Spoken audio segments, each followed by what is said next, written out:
Alright everybody, welcome back to Retrothon 2024. It is a great pleasure to be back here for my second Retrothon event.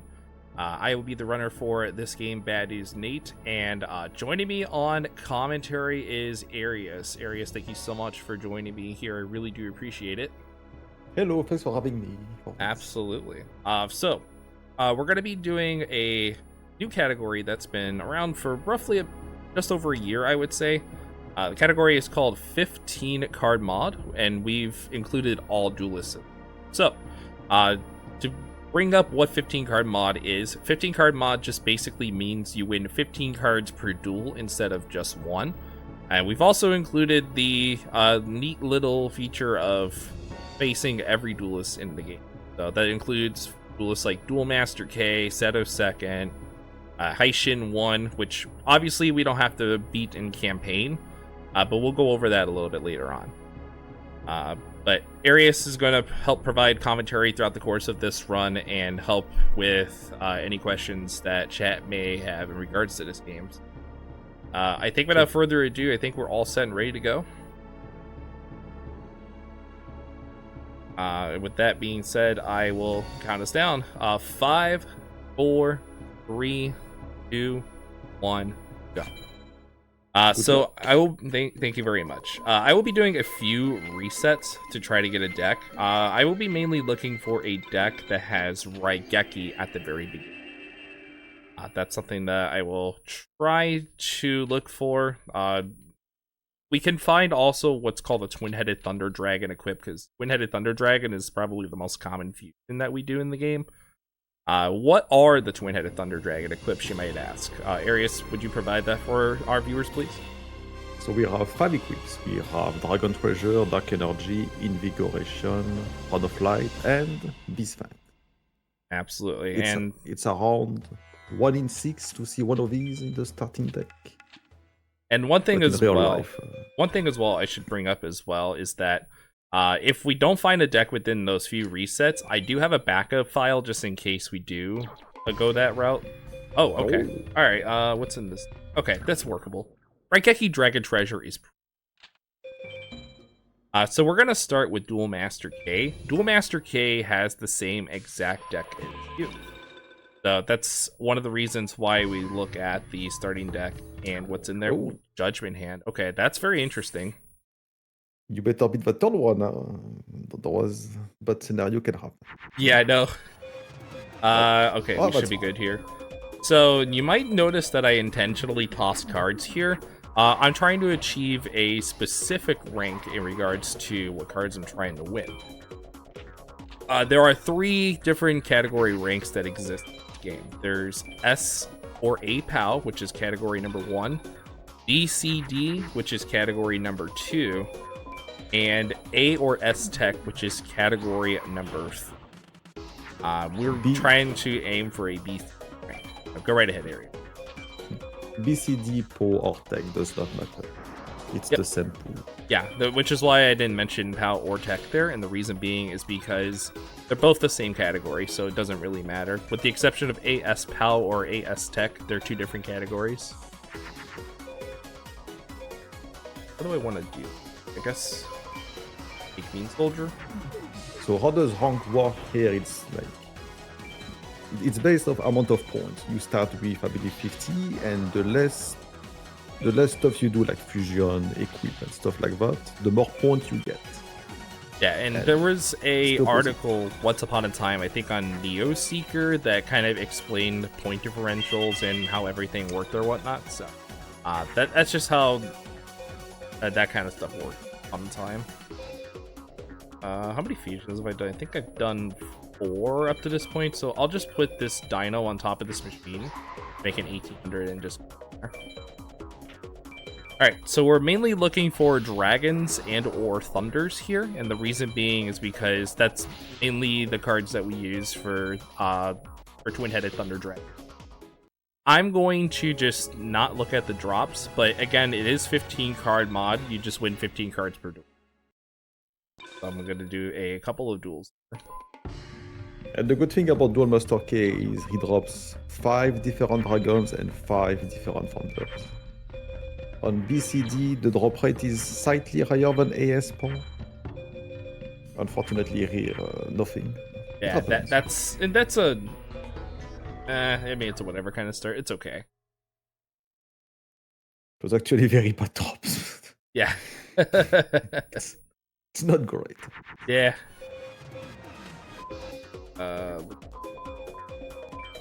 Lost the axe.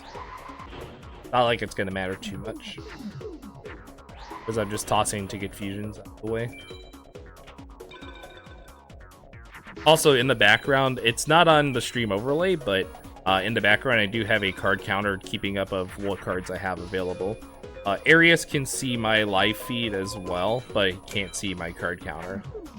Just to give a heads up there. Also, a unique thing is that we started with the Judgment Hand. If we fuse that with a warrior, that fuses for Judgment. It doesn't work if the warrior has like priority for Pyro, which has Mars as the Guardian Star. Yeah. That would make Flame Swordsman instead. And one example that would be like, yeah, like you said, Flame Swordsman. I think Kagemusha, the Blue Flame, also counts as a Mars priority monster. Armail, yeah, Kagemusha. I think that's the only 2 that are warriors except for Flame Swordsman. Yeah. I'm trying to think, but Yeah, Armail's another one as well. Thank you very much for that. Blitz Phoenix. Yeah. I'm gonna drop the Raigeki here. Raigeki eliminates all opponent monsters on the field.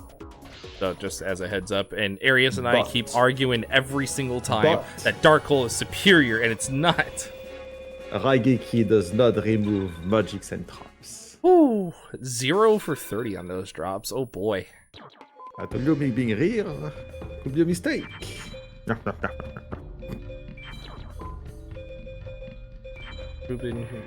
I'm rare to break the lock. I don't know about that one, Chief. I'll go one more and I'll move on. Like I said, I have not saved yet. So if push comes to shove, I do have a backup file that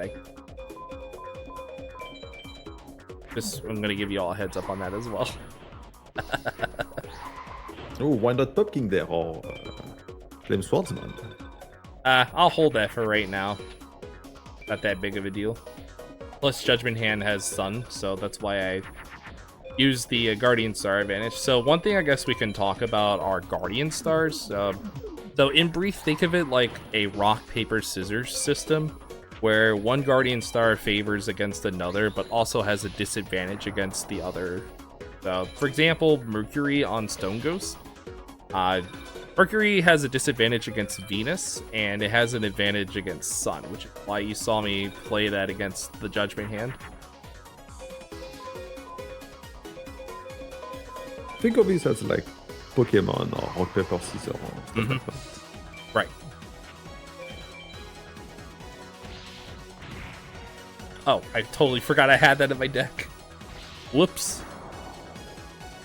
That's what I get for forgetting what I have. Since I see talk about Dark Hole in the chat, I will say that like Raigeki has like what I call the Fire Emblem syndrome. Something like that. What? Yeah. Now what is that? It's like you take a character with good stat early game, Fire Emblem, but has a very bad level up growth. Yeah. So he became kinda bad late game. And Dark Hole is the opposite. You take a character with low stat, but very good character growth for late game. I will not hear any arguments about this, okay? Because Dark Hole is indeed very bad early game. But late game, it's very, very, very good. You wanna get rid of these magics and traps. Yeah, without question. And another thing I guess I should mention also, every monster has 2 Guardian Stars. However, the enemy opponent, the AI, usually favors only the first Guardian Star. That changed when a person by the name of Generic Mad Scientist created what was called a hard mode mod. We'll discuss that later. I'm going to move on with the one Thunder that I got, because I have to start fighting all these other duelists campaign. I am going to take a safety save, however, and get rid of the other save profile that I said I had a backup for, and we'll just play on with what we have. So our first duelist outside of Duel Master K is Simon Moran. These early game duelists usually have monsters that are 500 attack or less. The exception is Simon. Simon does have the ability to play a piece of Exodia in his deck, but it doesn't happen very often. In fact, it's pretty rare. I don't think I ever saw Exodia Red from him turn 1. Oh, whoops, I didn't mean to put that in the deck. I'll put that in, however. And technically speaking, he has all 5 pieces. So. Yes. However, they're so rare that it's impossible for Simon to have all 5 in his hand. Alright, for Simon, I'm going to try to go for an A or S PAL. Primarily just an S PAL because of the star chips. So ranks, depending on what rank you get in the run, it translates to how many star chips you get. So like S PAL or S Tech, for example, is 5 star chips. A rank is 4, B 3, and then so on and so forth.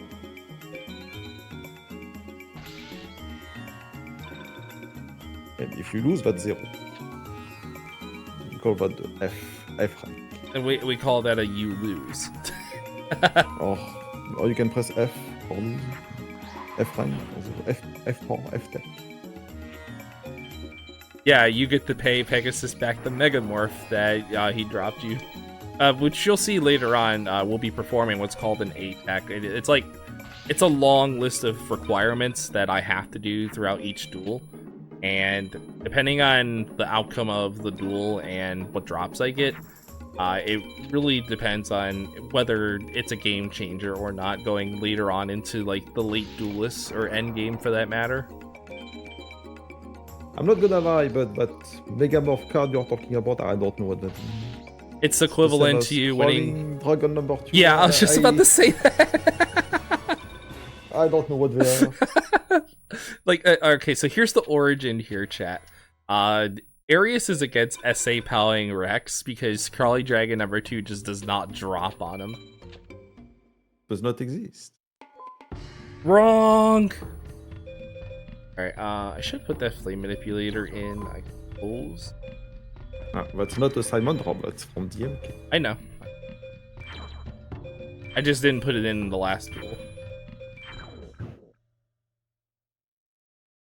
Okay, we are moving on to the first of the dual ground duelists, that being Tayana.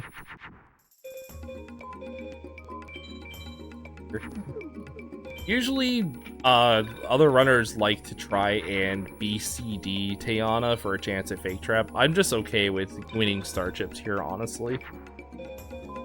I will rather grab my chance at AS for Villager 1 for Fake Trap. Mm-hmm. Save the Starships for Founders. Yeah, because exactly. Founders are very, very important. Yeah. That's the most important thing also, is that, like, you want to establish in getting a trap as early as possible, and the reason being for that is because you absolutely need a trap for A-teching. Unless you do area strats and you decide to do what's called a 7 magic trap list, which I highly do not recommend you do. It's slightly slower. It's like slightly slower, but it's more consistent than just having one trap. Yeah, exactly.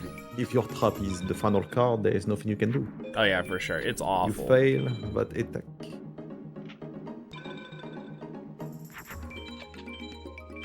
I also included Axe of Despair in the deck because there are some situations in which you can fuse, like, per se, like Nekogal number 2, you can fuse Ushioni. Those 2 cards right off the top of my head, I don't take Axe of Despair. Summon Skull does.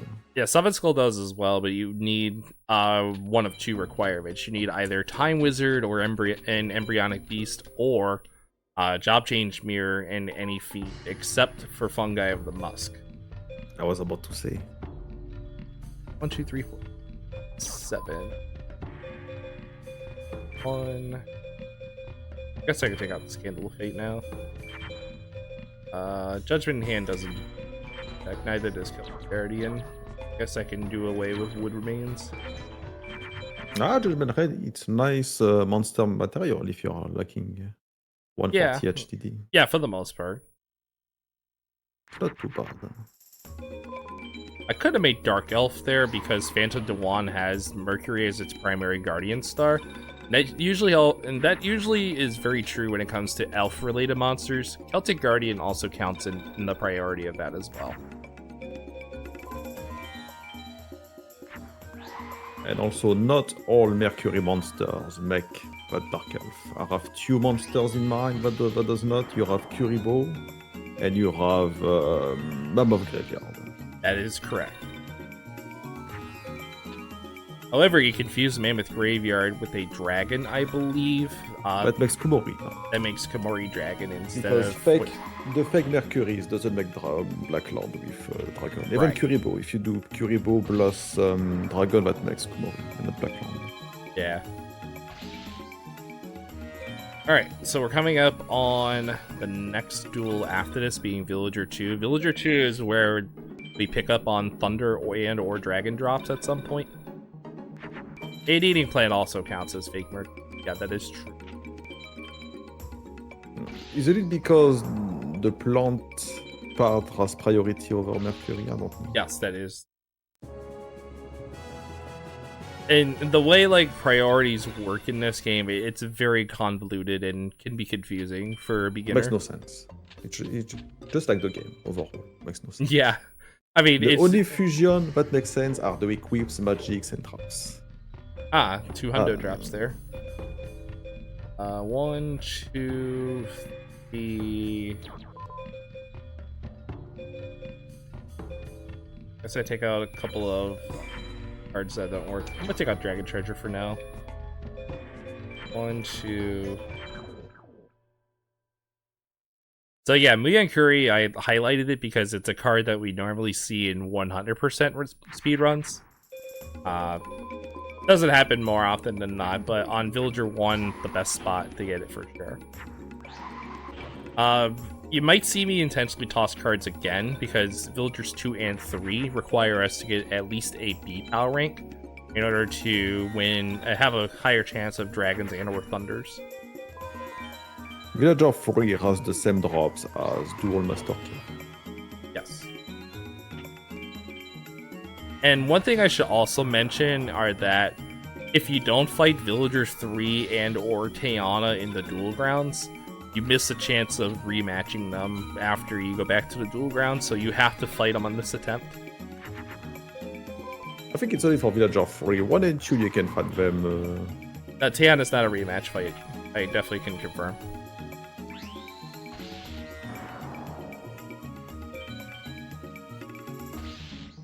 And Jono one, I guess, no?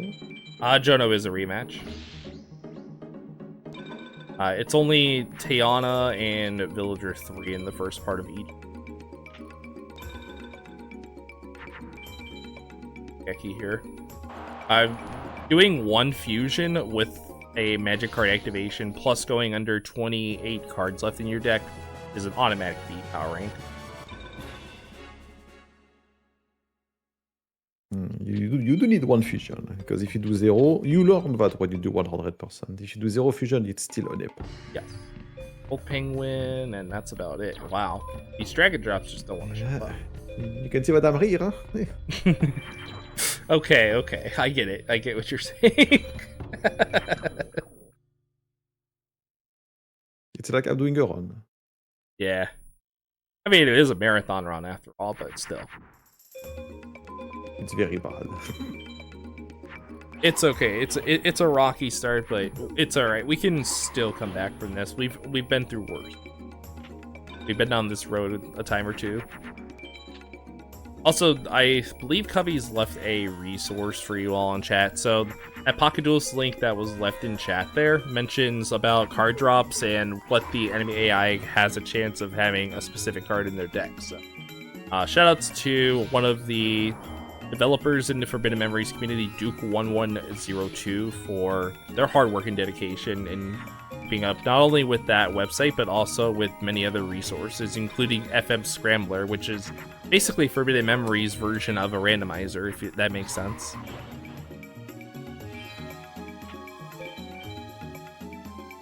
I remember back in the day when we had like just one card, the vanilla, we had also Bingo. How the members Bingo. Yeah, Bingo still exists, but it's not as popular amongst the community, I'm gonna be honest. But it is still there, it still exists. Geki once again saving the day. I wish you would take those words back, Arius. What do you mean? Nothing. But check drops. Okay, I'm getting 1 Thunder per duel on average. Okay, this is pretty ridiculous. Classic.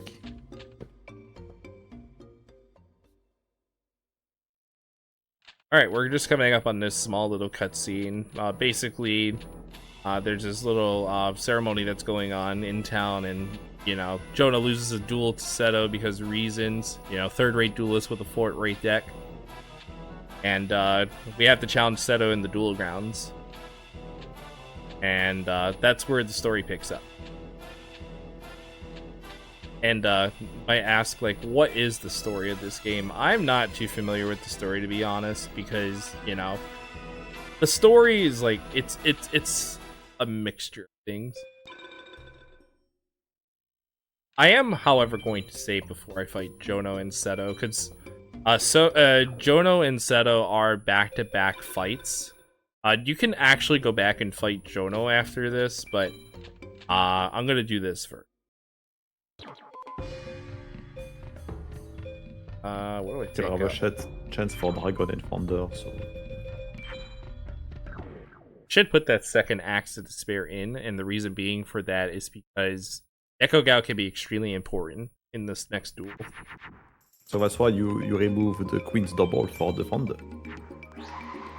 That's gonna happen in the next duel. And also on top of it, Jono has a chance to drop dragons. He just dropped both the Yamatano and Baby Dragon on SA POW. So that's something I will try to keep in mind here. So we'll see.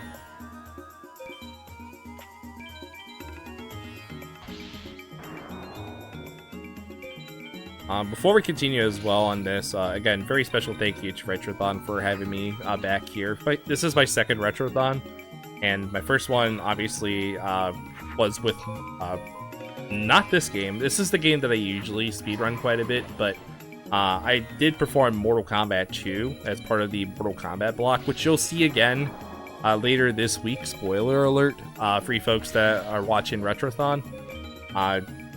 Yeah, you're in for a real treat with that. And I personally am a fan of the Mortal Kombat franchise. Always have and always will be. But this is the game that started it all for me, speedrunning wise. And my commentator Arius, this is his first Retrothon. Again, I'm very happy that he's a part of this experience as well. It's only commentary for this time, but I guess for next year I will try to submit a couple stuff. As you should. Definitely feel free to submit a lot of retro-related content if you decide to do so. And I encourage anybody that is into retro-related speedrunning, please submit for this marathon. It's a great, great marathon. Okay, well, I'm going to have to resort to what I said before. I'm going to have to take out Barrel Lily. I'm going to take out that Thunder. It's a bit of Villager 2 farm, I guess, huh? Hey. It's looking like it. I'm actually going to take out a Pyro for this one. I'm going to put that Queen's Double back in the deck. You realize your mistake. And I'm going to put another Axe here in. Because Seto has the possibility to actually set us back quite a bit in terms of time. He does have Gaia the Fierce Knight, which is a 2300 attack monster. You can 100% win if you have like Caminari Attack, Vermilion Sparrow. Well, no, Ushioni. Just Ushioni. Yeah, Ushioni, no. Yeah, Caminari Attack and Vermilion Sparrow dies to Hayokishin Power. I forgot that can't exist. Yes, yeah, it's a 1600 attack moon. Okay, and then Seto's most common star, however, though, is Beaver Warrior. Beaver Warrior. Thank you. Alright, speaking of Ushioni, I did draw it, so we do win. And plus it takes Axe to Despair, so we don't even have to switch Guardians.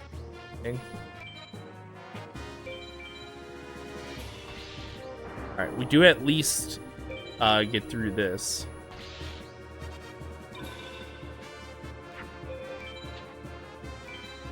This game was featured, I think, 2 years ago as well at a Retrothon. It was featured, I believe, by my fellow Forbidden Memories speedrunner brethren, GFC, who did just standard 15 card, not all duelists, because this category was recently introduced last year as part of the category extensions. Wasn't it 2 years ago already? Or what, has it been 2 years? I thought it was last year. It may have been last year. I'm not too familiar with it. Correct me if I am wrong, though. And yeah, also, little story about this category. I've been running this category for like a year or so, and I still don't have a time. That's how lucky I am. Still have no time on this. Nice. Good drop. I have no PB on this category. It's because you've been pushing too hard for sub 125. Yeah, when the Reiki is 133, so I want very low time. So it's, yeah, shout out to Xarian. It's difficult.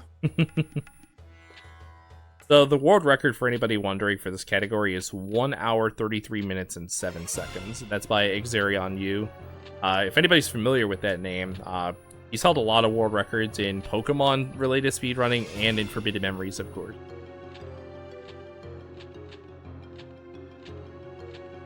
He's also held world records, I think, in another Yu-Gi-Oh game. I think it was Stairway to the Destined Duel, if I remember correctly.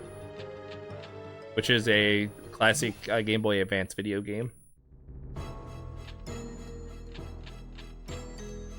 Alright, so now we come to the plot twist of, oh, Haishin has had enough. He wants to conquer Egypt and eventually the world. So But- we are forced into a fight against Haishin. But I have a theory about why this category exists. That's why I say every time in my chat, it's because of the lack of founders at the percent. Yeah. I think that's the only reason we have all duel is to get founders. Anything? Hey, I got a trap. I did get 2 thunders though, which is good. But still no dragons. What is going on? That's why Dragon Treasure is the worst of the 5 equips to start with if you have no dragon. Exactly. So this duel we don't have to win. This is a duel where we can intentionally lose. That's exactly what I'm going to do here. Progress in the story. Because Haishin 1 has such powerful cards in his deck, but go ahead, I'm sorry. Even if you win, you have to fight again until you lose. But you do keep the drop. Yes, you do. And I've had my fair share of wins against Haishin in campaign. For example, I've actually beaten Haishin without the use of a twin-headed Thunder Dragon.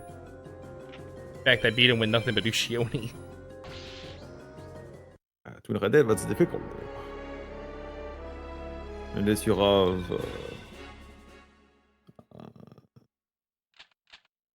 gimmick cards like... what's his name? Wicked One Beast and Monster Egg, but you cannot get Monster Egg before X. Yeah, well, I guess we could talk about specific glitch fusions that occur in this game. Some that you don't normally see. What are some examples of glitch fusion you would know offhand? You have Graveyard, Red of Evitation plus 3 long rounds number 2 that makes Dragon Zombie, which is a tier 2 dragon. So if you add a Founder, you do Twin Red Dead. You also have the Dragon Piper plus Orion the Battle King. Yeah, something like that. That makes Baby Dragon. That's a very specific fusion. And also, I believe, if I remember correctly, Gyaku Tunnel Megami plus Weather Control Soldier of makes... I think it's Weather Control, actually. It makes Witty Phantom. That's also a Wolf plus Gene Watcher of the Wind. That makes Witty Phantom. Yes. Alright, so while we were discussing about glitch fusions, we were coming up on the first of the preliminary tournament duels, that being Rex. And much to Arius's dismay, I am SA-powing Rex. Yeah. The mistake. I smell mistake. Oh no! I hate that guy. He's absolutely useless when he comes to like drops, because his drop pool is very bad. You have like bunch of dinosaurs that are useless. You have fiends. You have insects. You have aqua. It's awful. I mean, Rex Ryan's also bad as well, but can't be as bad as Rob Ryan, that one defensive coordinator that's been around in the NFL con. Definitely familiar with both of those names. But this is Rex Raptor, first duel in the preliminary tournament. So I guess we could talk about all the duelists that are in this World Tournament segment. So we start with Rex, and then we go to Weevil Underwood, My Valentine, and then Bandicoot to finish off the preliminaries. And then we'll go to the final section, that being Shoddy, Yami Bakura, Pegasus, the name redacted, which I don't want to say because, you know, it's a terrible name, but I'll say Ishizu, and Kaiba. We'll say Ishtar as well. Either or is acceptable. Actually gonna take a seat here before I go to Weevil. Rex Riptor should be his name, not Raptor, but Riptor. Rip your deck with trash drops.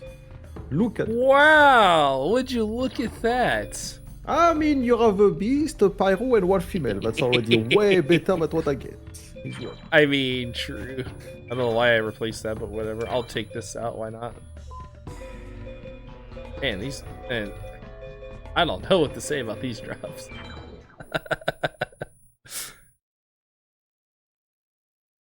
True, Calm, true. All right. So for Weevil to play his strongest card, which is Jiraigomo, it's around the same odds are having a starting deck with Twin Red Dead Radar Dragon equipped, which is 1 in 6. That is correct. Unfortunately, you see more Jiraigomo that equips the starting deck. Thankfully, we didn't see it here.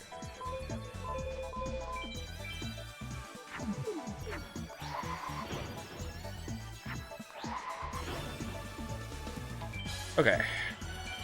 So what drops are we looking for here? That card that I just destroyed is one of them, for example, that being Blackland Fire Dragon. The other drop that I'm looking for is Tripwire Beast. I do have a trap already thanks to Seto, that being Bear Trap. I guess we could discuss about what traps do what. So the best trap in the game being Widespread Ruin is what we usually try to go after. But other traps that we tend to use for ATACs include, but not limited to, Acid Trap Hole, Invisible Wire, and sometimes Bear Trap. I don't want to mention that one one trap that that only works on a handful of monsters that Pegasus plays, okay? It's called Ikaboon, for anybody wondering. It works on 1,000 attack or less month. I don't recommend it at all. Even Bear Trap, it's kinda limited. It's better if you have Oogie. Yeah, I was gonna bring that up cards. actually. You can power down 2 cards to go under 1,500, but even Bear Trap, it's okay, but yeah. So you'll occasionally see me do safety saves, and the reason being is because I still have 0 dragons. Can I get 1, please? Oh, I got 3. Let's go. And 2 Tripwire Beast. Wow, that's insane. Okay, that's a good rebound. I'll take out the pyros. If I had stuff like this in any percent, I would have gotten my sub 1 already, a sub 105. True. We can take out. Got a beast. That is such an insane drop pool there. I was not expecting that, but sure. That is massive stonks. Trap, 3 dragons, 2 thunders. Yep. So the only dragon and the only thunder that Weevil dropped there, I got almost a playset of both. Which is unreal. Was triple Jiraigomo, I guess. That thing doesn't exist, okay? I'm convinced that it just doesn't exist, period. Also, that was an unfortunate play there that Mai played Mystical Elf. So, if the same attack and defense monster clash into battle, nothing happens. It's a stalemate, basically.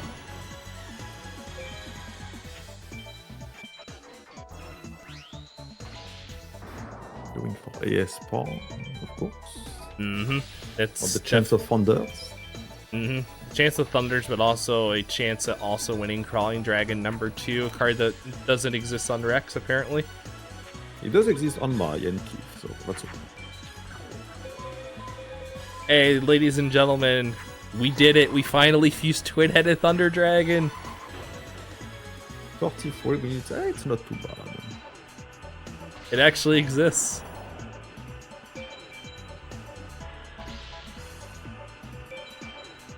Alright, we're through that duel. So here you can do BCD for a trap, but you remove any chance for thunders, because she doesn't drop thunder on BCD power tech. It's the same for Kifa. They have similar drop for like thunders and stuff. Correct. And there are 2 thunders that both Mai and Keith drop.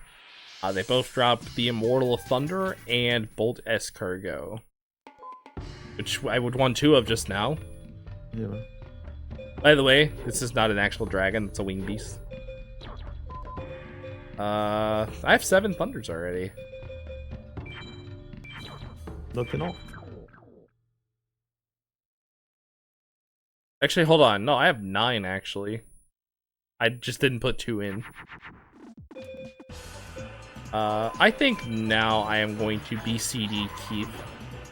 I think this is the correct play. And the reason why I want to SA PAL here is not SA PAL, but BCD here is because a chance at Invisible Wire, but also a high chance at Dragon Zombie. Dragon Zombie is absurdly high as a drop rate. It's like 108 on BCD out of 2048. That's like the counter argument because if you do ASPA, you also add Crawling Dragon number 2, which is 30.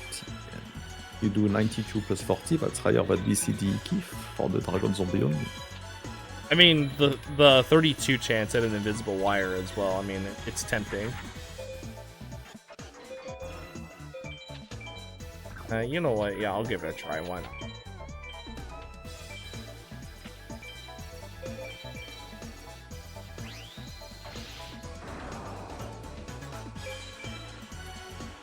Sure, I'll take Arius' advice. Arius has been around in the community for a long time. Longer than me, of course. I've been around the community since... I've been around since 2017. Oh, that's a top deck Zoa. Uh-oh. Thank goodness I kept the dragon. Say goodnight, Zoa. Part of the card, they say, I believe, and the youngsters nowadays. Part of the card. Unfortunately, does not happen for us runners. It is what it is. Yeah. Yeah, that was an unexpected top deck there. Alright. Normally, when we accumulate starships, we can buy other cards like dragons and or thunders. Thunders usually are the main type of card that we try to buy in these kind of runs, but because of the amount of thunders that I've accumulated, I may not need to buy anything in this run today. You can buy Umi instead. The any percent strat, the vanilla strat actually. If nobody gives Umi, buying Umi would be nice. Or Yami if you have like, I don't know, Zoa, Dark Magician, stuff like that. Yami OP. Yami Citra Pro là. The classic 3-card Dark Wolf. Because 1 was not enough. Okay, we are heading into the finals of the World Tournament, and our first duel being Shoddy. Shoddy is very much a pushover, and you'll see why. So for those who play like the Yu-Gi-Oh on Game Boy, it's not the same Shoddy. If I recall correctly, this is a remake from Duel Monsters 2, I believe it is. Hey, there's CD2 and the Dragon Zombie. Yeah, but if I remember, on Duel Monsters 2, Shadi has Blue as Ultimate. I believe so. He does not read. Oh, not even close. Let's check my... Would have been funny, but he does not. Let me double check my count here. 4, 5 dragons, and 9 thunder. So I have 5 dragons, 9 thunders right now. This is what we call higher use deck, which is pretty much a low dragon, high thunder card.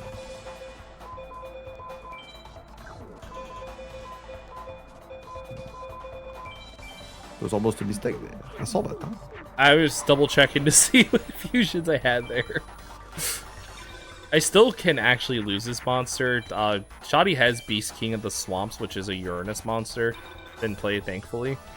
Also Spike Sidra. And Spike Sidra is rare.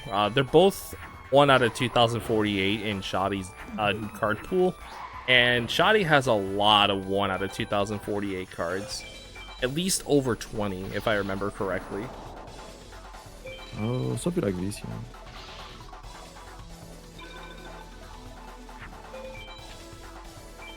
Alright, so what cards are we looking for on Shoddy areas? On BCD, we have Umi, Beast Fang, which is one of the twin Raden for the Dragon equip. He drops 2 dragons and 2 thunder. You have Yamatano, you have Petit Dragons, I believe, and then you have, for thunders, you have Lalayun, Oscillo, no, Kaminari Kozu. He also has Oscillator, I believe. And one other thing to add on to that also, Shoddy does also have Dragon Zombie. He does, yeah.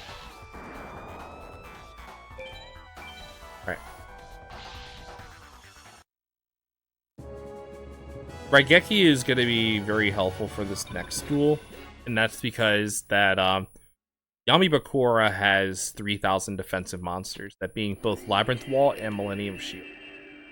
If a monster that the AI has defensive priority in some situations, they won't even bother attacking. So, like, examples are like Wall Shadow, Boulder Tortoise, 30,000-year-old White Turtle, etc.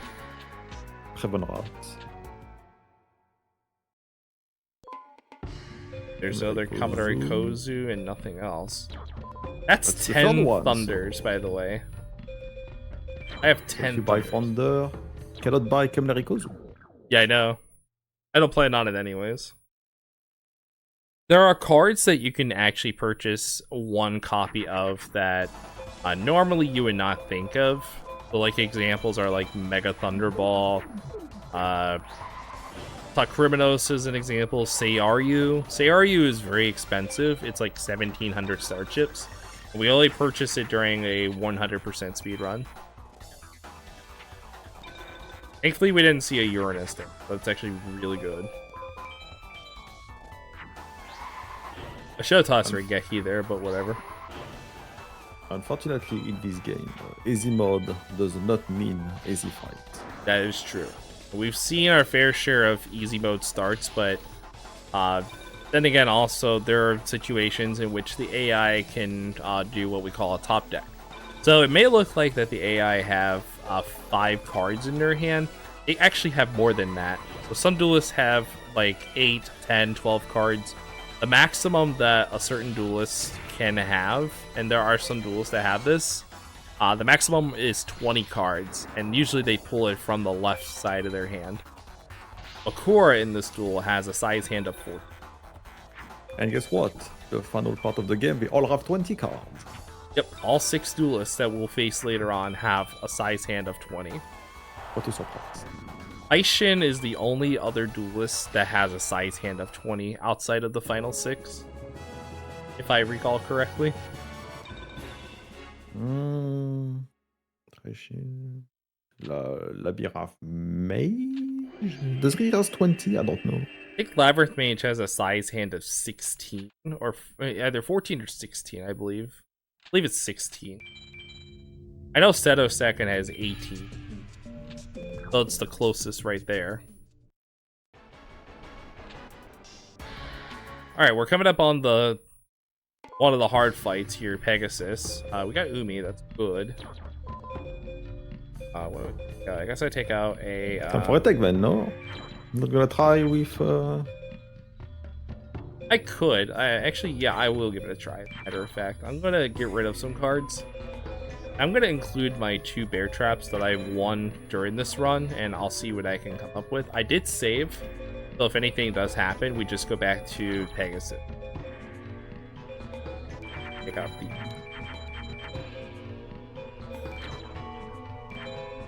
Usually I'm in favor of adding zombies to the deck, and that's just because you can get off what we call a longer fusion chain. It just depends on the situation. Trying to balance out the deck a little bit. Alright, we're going to try this with a 5 Dragon and 10 Thunder deck. Here we go. It's time to get scammed. Game techs do be a thing, unfortunately. And I drew my bear trap, one of them at least.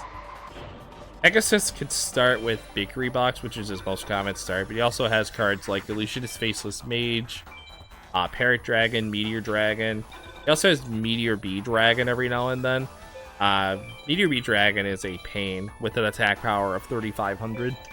It is the strongest card that you, the player, can win in the game, which makes the end game just very unfair. Alright, so I've done 2 fusions. I'm going to kind of keep an eye on how many fusions I do throughout this duel. So I'm also going to type it in the chat box so I know how many fusions I've done. I know I've done a grand total of 5. I guess now we're talking about ATEX. We should go ahead and discuss what the requirements are for the ATEX. So, ATEX requires the following. If you want to go ahead and explain that for me really quickly, Arius.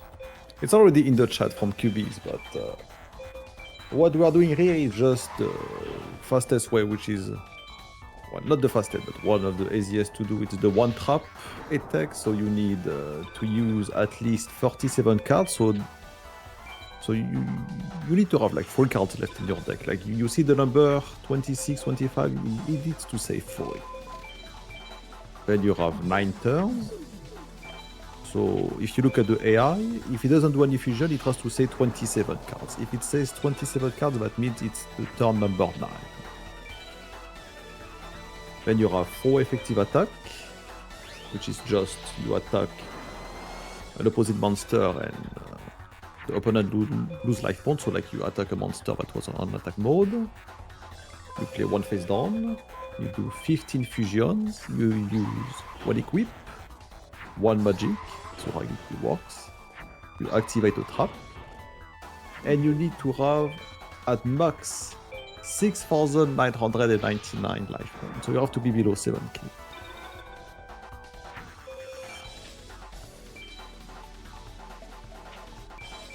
Well, that's one of the multiple ways to do attack. You have 7 magics, you have 3 traps. You have the deck out, which we don't talk here because it takes decades to do. That's how it used to be back then, unfortunately. Alright, so that's my second effective attack of the duel, and I've done a total of 9 fusions.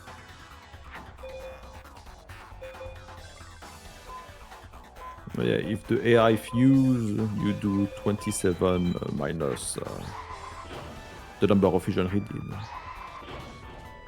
So if he does 1 fusion, you do 27 minus 1, so 26 for 9 turns.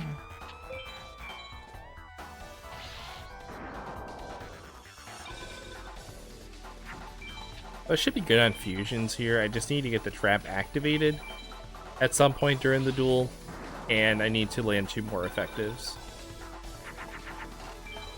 Geki, that'll go face down. Third effective of the duel. The reason we have to do all of these is because, like I said earlier, the rank is based off points. And attack requires a low amount of points, so you have to do a lot of stuff to lower your point, the score. And you can do some like modification of what Kobe said on the chat. You can do like 5 equips instead of 1, and you can compensate that by doing less effective attack or less fusions. For example, going from 15 fusions to 10 if your deck struggles to do fusion.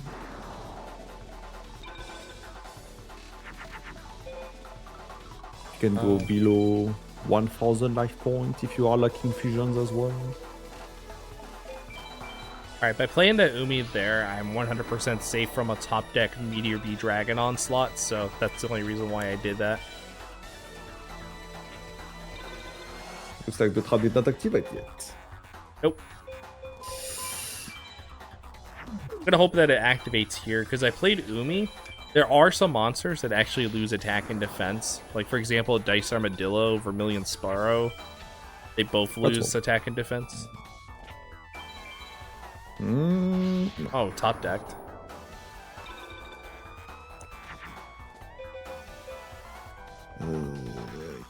Okay, yeah, this is in dire strait right now.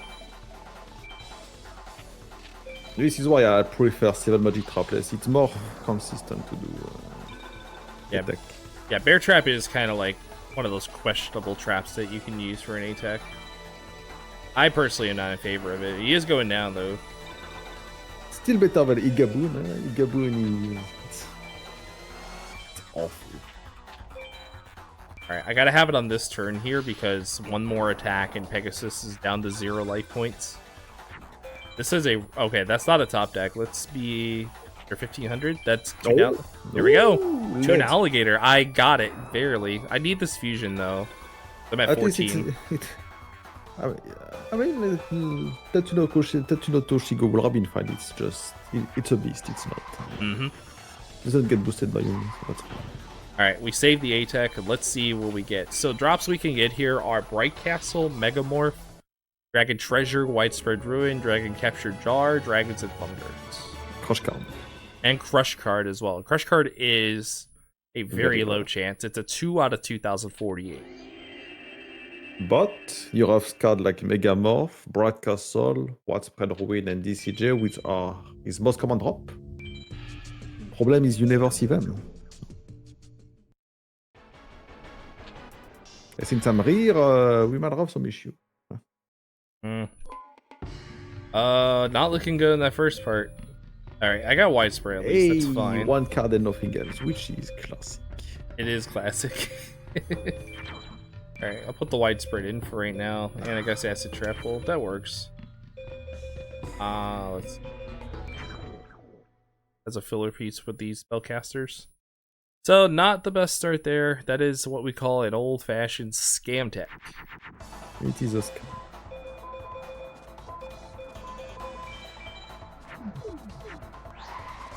That fusion still would have worked. Decided to take the safe route here.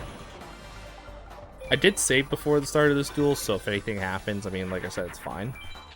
Ishizu has a chance to play Beast Skull Dragon and or Twin-Headed Thunder Dragon, and that's exactly what she just played. Unless she's very low end, but just a spicy draw. I would be surprised, honestly. Yo, it's Dr. Wirspeeder. Hey there, friends. Welcome on in. And I appreciate everybody being here as well throughout the course of this run. Yeah, thank you for checking out Retrothon, everybody. Hope everybody's having a good Monday at the time of when this run is taking place.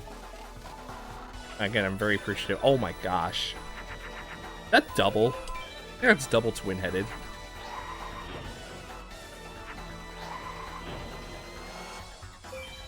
But again, we appreciate everybody's company. And shout outs to all the runners and everybody that has been a key part of what Retrothon has been all about throughout the course of each marathon that takes place, including this one this year. Oh, that's a rare drop. Water Robotics is a 10 out of 2048. That's good for Rondo, 100%. That is true. All right. Rondo Fondo. I am actually going to go back and I'm going to start doing ATEX again on Pegasus because my dragon count is kind of low as well. 1, 3, all right, 3 dragons. That's fine. Okay.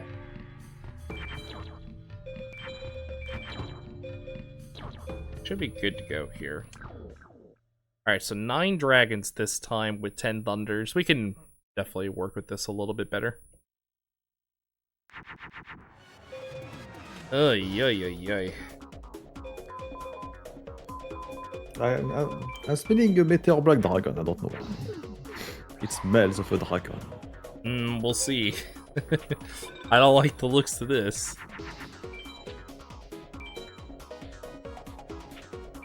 Okay, that's a Bickery box.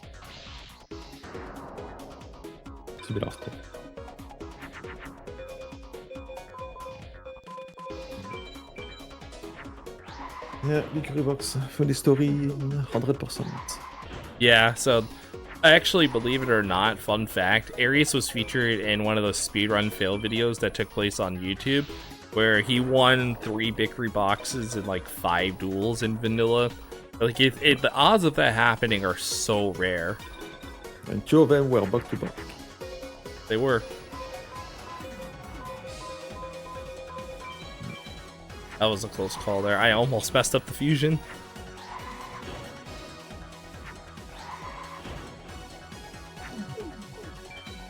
Alright. So while this is going on, I guess we can discuss about other ATEC targets that are available in this run. So, like, Kaiba will probably be another target that we may look to at some point. What does Kaiba drop? Kaiba drops Broadcast Soul, Dark Energy, Widespread, Dragon Capture Jar. I think I said Crush Card, no? Did I believe so. You said Widespread, Dark Energy, Broadcast Soul. Broadcast Soul, DCJ, Crush Card. Yep.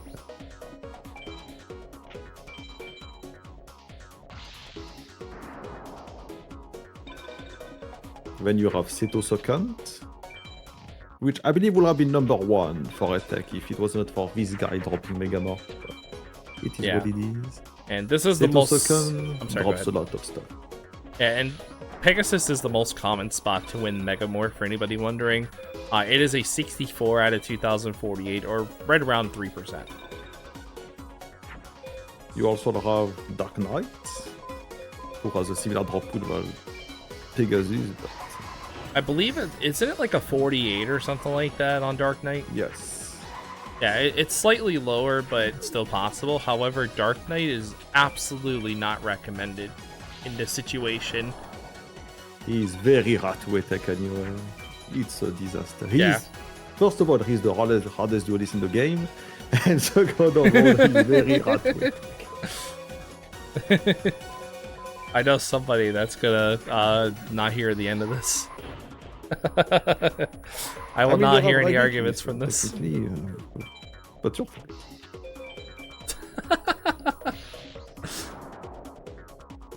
Something like that, yeah.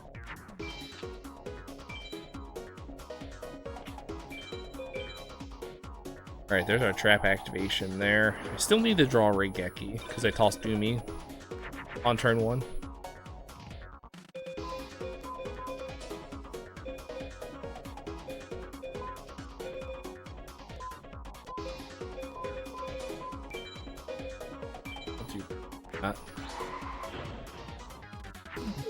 I won't fuse anymore throughout the course of the duel.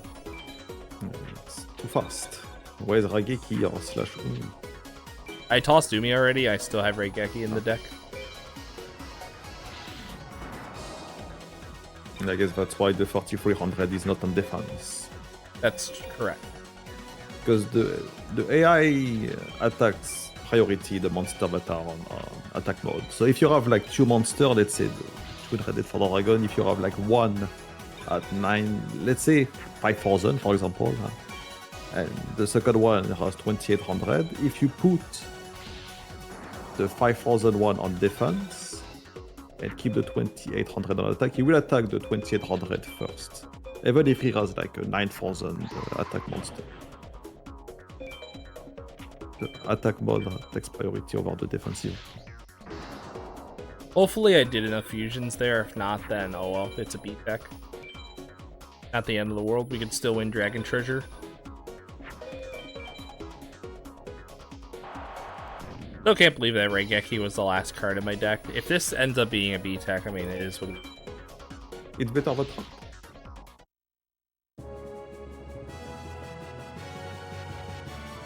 Okay, I got my fusions. Good. Good first drop. Vanilla Fondue. Dragon Treasure, Bright Castle, DCJ. Not bad. That's okay. That's a solid start. And play set. Oh no, yeah, play set of Umi. Mm-hmm.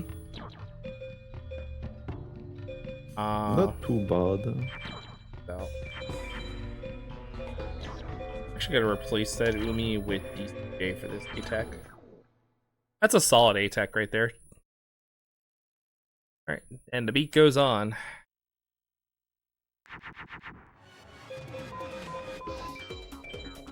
Why do I smell like an MBD start's gonna happen here? Every time, like I get something that's a good hand, it looks like it's gonna be every single time. Okay, never mind. So I guess I could discuss about some of the equips as well. Arius mentioned what equips work with Twin-Headed Thunder Dragon. What you don't know is that both Megamorph and Bright Castle are in a category classification on their own.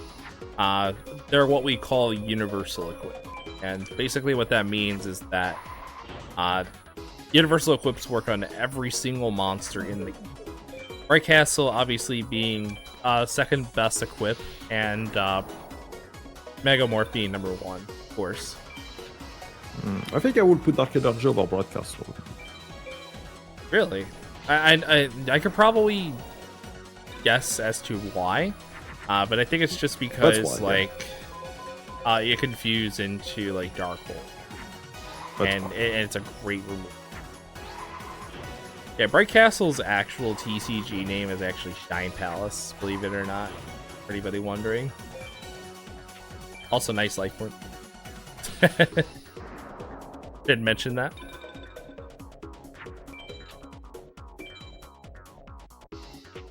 Now, what do you prefer, a palace or a castle?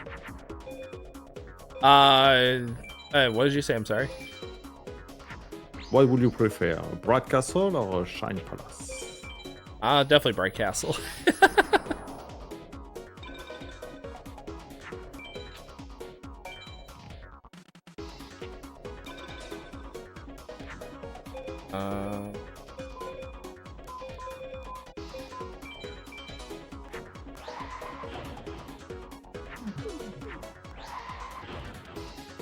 Alright, we still need to land 3 more effectives here and get our trap situated. I do have more than 1 trap in the deck because in vanilla, you're usually more prone to bottom decking your trap. If you bottom deck the trap as the last card in your deck, you just automatically fail the attack, like no questions asked. Not just vanilla. It could happen in any modification, like 5 or 15 card mod. 5 card is a category that not a lot of people touch upon, but it is a thing.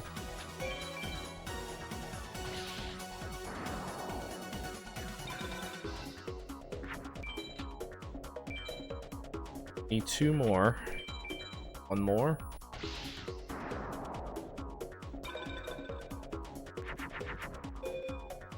Alright, I'm gonna make myself MBD proof really quickly here by equipping this twin-headed, just to play it safe.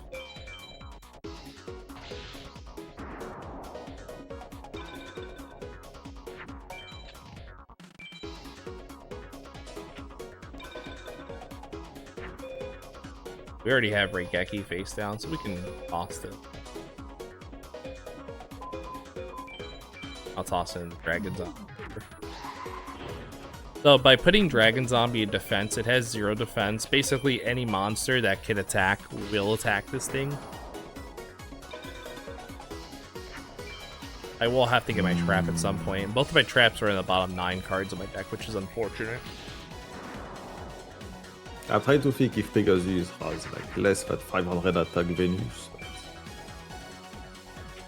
I don't think he has. I don't think so either.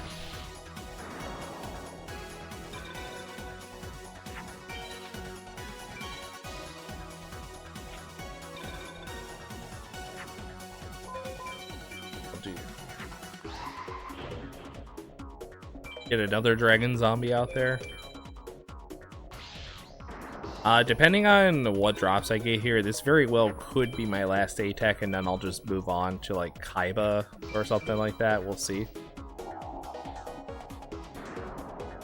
Because we still have a ways to go in this run.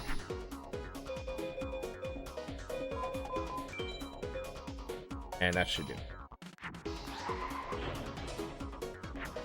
Gotta remember to activate the Geki face down as my magic activation, and then win the duel. It doesn't have to be a removal for the magic. You can use a field spell that also works. Yes. So, like we mentioned, Mountain Umi also works. I'm gonna check the drops. Hey, I saw. There we go. I got a Megamorph. Very good. The Huawei was before the Mega Man. Yep. It's still very bad. It's not a good attack. Alright, I got 1, so that's good at least. Still have to attack Kaiba, potentially Seto second as well. Yeah. I am gonna attack Kaiba actually with this deck. Put the Megamorph in, of course. We have another Thunder I could put in too. Take a glance at the deck. I have 8, 9, 10 dragons, and 8, 10, 11 Thunder, I believe. 9, yeah, 11 Thunder. Okay, that's a good balance of what we have. So 10 dragons, 11 Thunders, 1 widespread, 2 dragon capture jars. That's solid. So Kaiba is the last duel in the World Tournament. You can start with Blue Eyes White Dragon and can play a potential wall like Labyrinth Wall or Millennium Shield. Did not this time though. And he also has the Blue Eyes Ultimate Ritual, so he can do ritual summon to make Blua's ultimate. I'm sure you've had a run-in with that before, am I right? Yep. Been a while. It's been like, I don't know, 6-7 years, I think. I don't know. Yeah, it's been a very, very long time. Been a while. Remember Arius being the first person actually getting hit with the ritual? And then I think it was Axel Otine that got hit shortly after as well, like a few years later. And I think a Brazilian runner also got hit with it too. Which, by the way, I should mention also, the OST in this game is absolutely amazing. If you have any jam emotes, please feel free to post them in chat. I would greatly appreciate that. This soundtrack is a banger.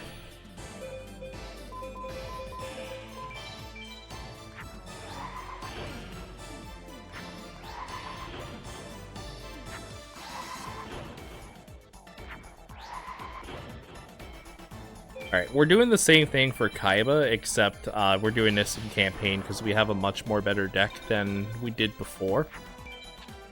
With the addition of those equips that I was grinding for, just particularly the one Megamorph that really comes in handy later in the game. Like, it makes a monster so overpowered, it's not even funny. You can do a lot of crazy stuff with that card.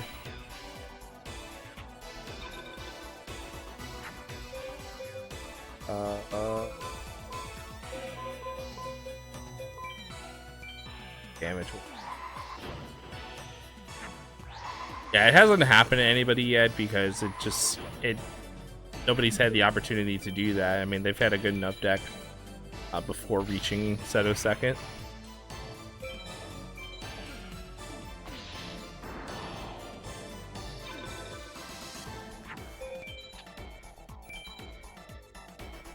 Sorry about that. Alright, there's a trap.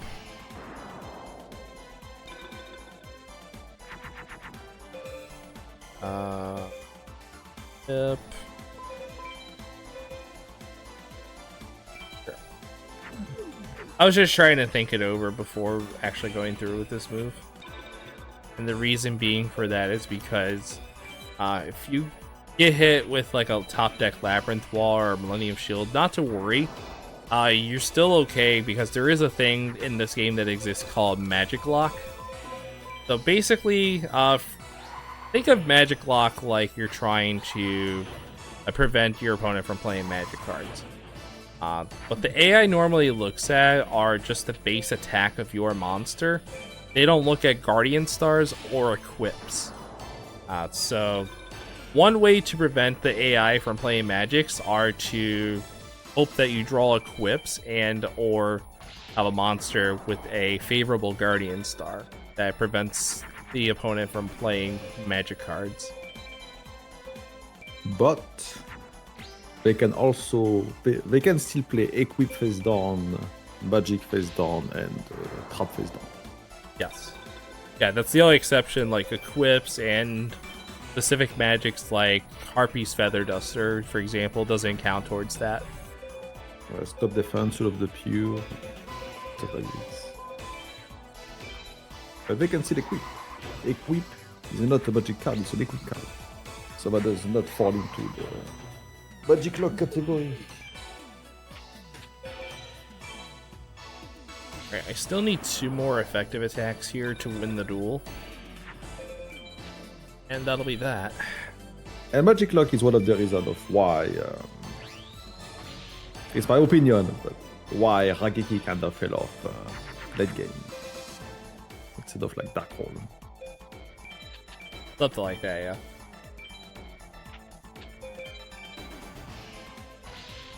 I'm actually gonna go ahead and activate the Raigeki now, because next turn I'm just gonna fuse, and then I'm just gonna win the duel.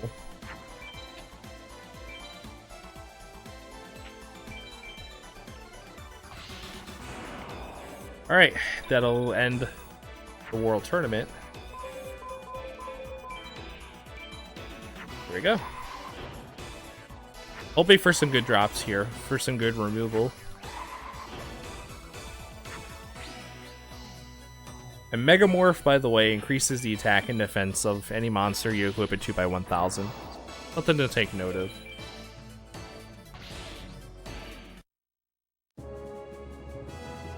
Any good stuff. Alright, not a good first drop there, that being commencement dance.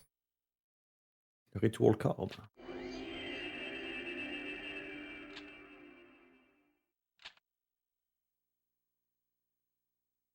Alright, and now that we've assembled the Millennium items and the cards, we can now go back to Egyptian times. And also speaking about Magic Lock, the AI does see the field. So if you have like Umi, you will see that you have a 4300 and not 28. So Yes. if he has like a Blue Eyes White Dragon, there is the Magic Lock breaks. Yeah, that is 100% true. So you have to be very careful when playing a field magic card against the opponent because, let's say for example you have Twin-Headed Thunder Dragon out on Umi. The AI will see that as a 3300 and not a 2800. So that's something to kind of be careful of. And also, advantages and disadvantages also do apply. Like Metal Zoa, for example, gets boosted down on Umi. Instead of it being 3000 attack, it's 2500 attack. But the AI still has it at 3000 attack base, because it's its base attack. Dark Energy, Widespread's good. Alright, I have a playset of DCJs now, so we're in business. So the Metal Zoa cannot be put on defense.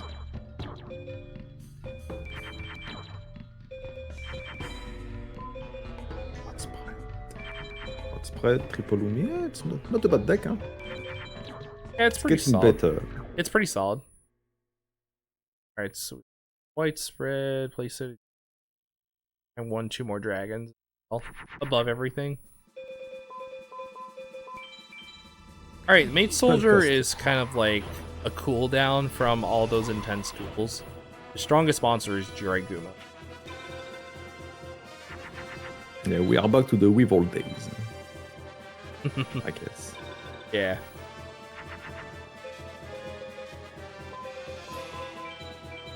Can we get a story on why Sandstone is such an interesting card? I guess I could kind of drop a lure on that. So, reason why Blitz always mentions Sandstone is because there's another runner by the name of Randoms, with I believe it's 18 underscores afterwards because the maximum character limit on Twitch's username is at 25. I don't make the rules up. Anyways, Randoms had a Sandstone start on High Mage Martis, which is the High Desert Mage, and the odds of that are extremely rare on that particular duel. So rare that only Randoms had that happen to them in that particular duel. They're the only one that I know of that happened live on stream. Let's look at the odds real quick. It's not accurate, but it's kind of... What is it? Sandstone? Sandstone, yeah. Where is Sandstone? Oof. Wait. It's even lower than my Shadow Spectre from Jodo Soccer. Yeah, 1 in 4.4 million chance. Oh my goodness.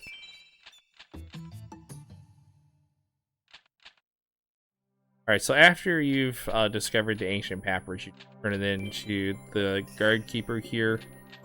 Initiate the cutscene to fight the low mages and high mages, and go from there. But before we do that, we're going to take the 2 optional duels that are required for all duelists, and we're going to fight Jono second and Tayana second. Jono second is going to be one of our big duels coming up here, because Jono second has 2 good drops that we look at, and nothing more, nothing less.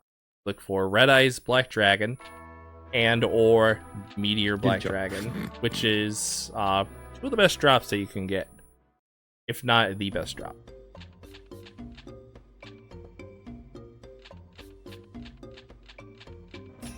First thing is first, though, I am going to save. The beauty of Tiana's second A-Tech. I never heard of such heresy, Tagger. Isn't it the same as Tiana 1 attack? I believe so. No, I think Tiana second does not drop Dark Hole, I think there is a duelist that doesn't drop that Dark Hole the second time. I forgot who it is. Good question, though. Fire Beast, Rogue Doll. I'll put some plants in. Why? Or was it Martis? Anubisus? Technically, the Weevil Second, that doesn't drop. Something like I forgot who. I forgot which one. It's whatever, but.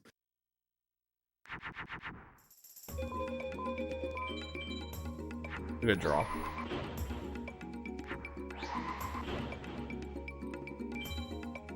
The Jono's second strongest monster is Red Eyes Black Dragon that he can play, but nothing else. That might be it right there. Alright, and then I just Regeki his face and hope that I win MBD. MBD here would be pretty huge.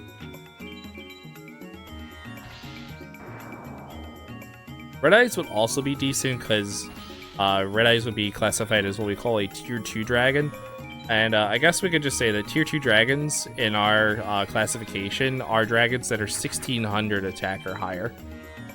And the reason why we say that is because if you put one thunder on top of that, it just instantly makes twin-headed thunder dragon. Any dragons that are less than 1600 attack that have to require a secondary fusion to make twin-headed. And also, Red Eyes is one of the two materials required to fuse a Meteor Black Dragon. The second one being Meteor Dragon you get from Meadow Mage and Mountain Mage. Yes. Yikes. Unfortunate. That's alright, though. We already knew it wasn't going to happen. They're just so low odds, though. I mean, after that triple Black Land, two triple Beast, whatever from Weevil, I mean, true. It's kind of quelled down a little, but you know.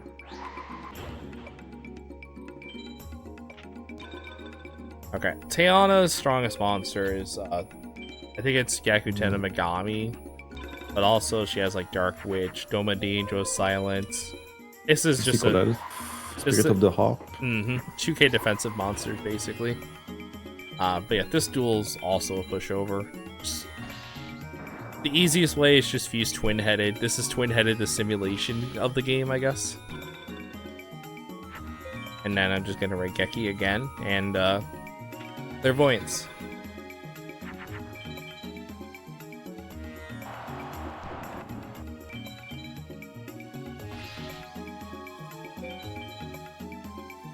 Yeah, I brought up Doma Dangerous Silence because that's Teana's only Mercury of high attack value. That's it.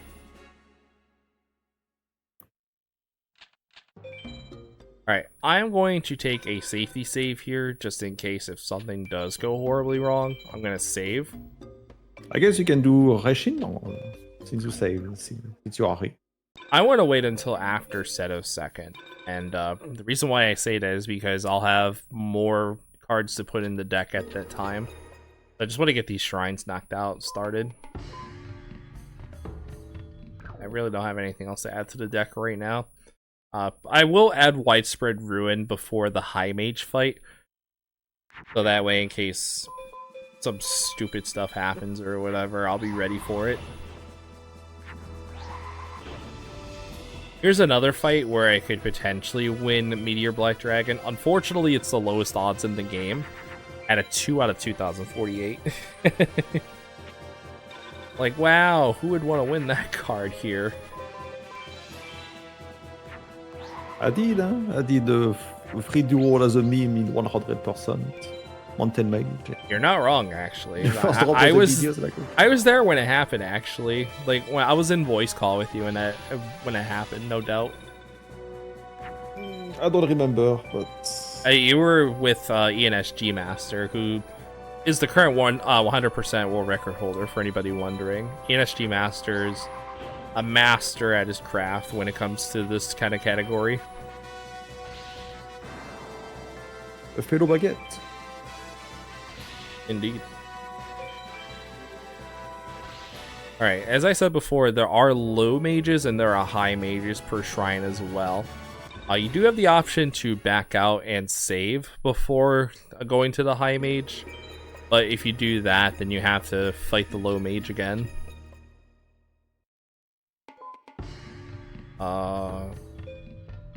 Hey, another judgment hand. Speaking of low mage, The AI is programmed to play their respective field spell no matter what, every time you change the field. So even if they have no monster at all or whatever, they will play the field, even if they die next turn. They live and they die to the field spell. Alright. So the potential here that this could die is pretty real. Beast Skull Dragon and Meteor Beat Dragon are the two strongest monsters that this guy has. Unfortunately, there is Beast. I have 6 equips in this deck. I should draw 1, but I do not. I have to play Widespread here. Widespread is risky because Harpy's Feather Duster is a thing. Okay, it did not happen. Please equip that. Okay. A little concerned about that back row. So I guess we could explain like what back row cards or what a card's Atenza has.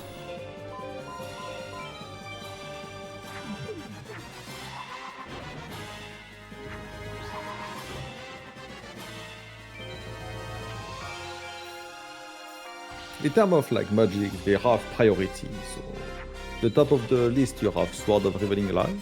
So hopefully it's not one of these. Oh, come It's on. still Magic Lock, so we still don't know. That's horrible still to see.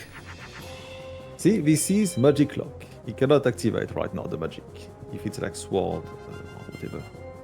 Should have maybe held that DCJ, but whatever. Fine. Another back row.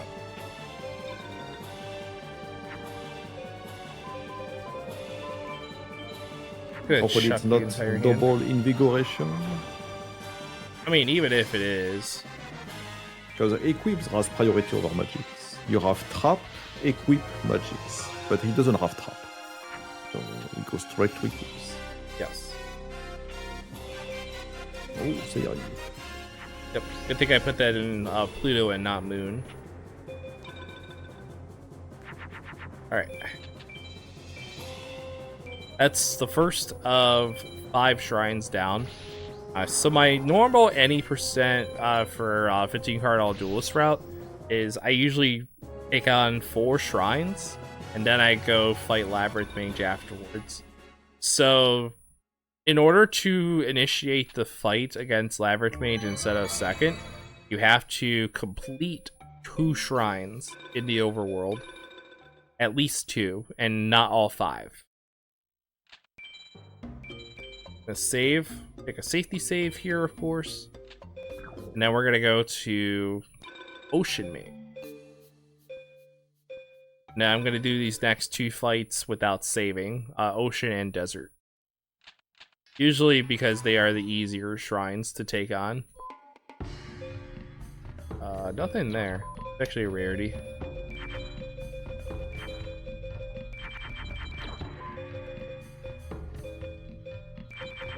My MBD that I got on Mountain was the very first free duel and not campaign, so I guess it doesn't count. I don't know.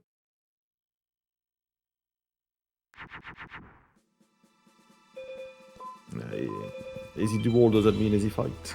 Exactly. Sometimes these kind of draws can be pretty complicated, but it really depends on the situation.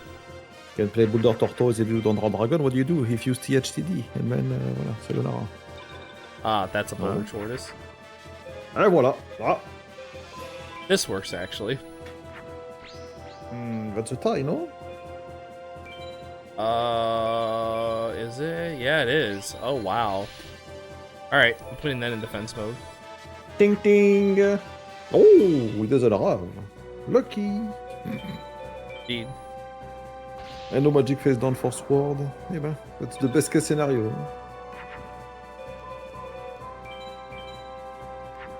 Alright, I can take control again, thanks to Twin-Headed Thunder Dragon. I did not expect that, actually. Trust me when I say math is hard sometimes. If you decide to go to college or whatever, I may suggest that math is probably not the one major you should look into. As a former math major myself. The equip doesn't matter.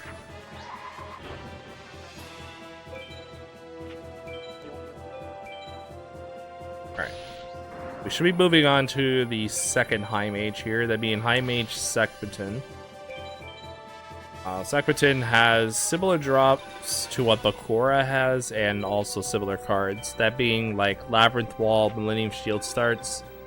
He has cards like Crab Turtle, Suijin, Aqua Dragon, stuff like that he can play. I really need some dragons, at least one more to help build this deck up a little bit more. And we'll definitely try to go for that when we go to Desert Mage, because Desert Mage can drop a bunch of dragons. Primarily Sword Armor Dragon, which is like an 80 out of 2040. That is if you AS Pro, if you BCD. Oh, nice. Nice equip there. I guess, yeah. Yeah, I appreciate that.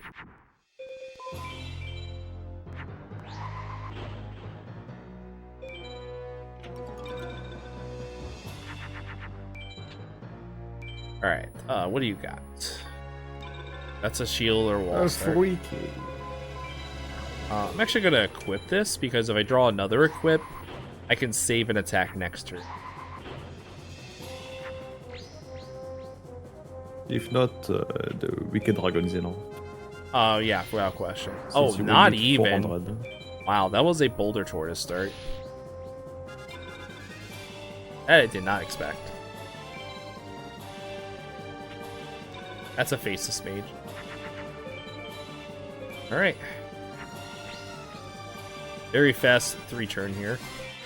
Good call, by the way, Blitz. I saw your message there in chat.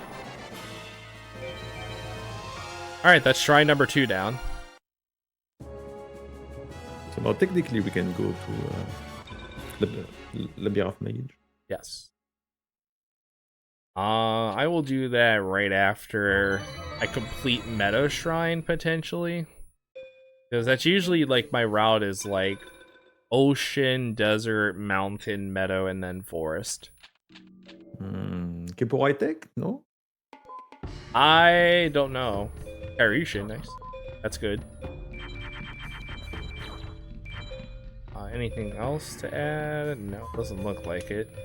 Because I think I have a playset of Acid Trap Roll, but yeah, it's only one Dark Energy, so we have to like fix that little stuff.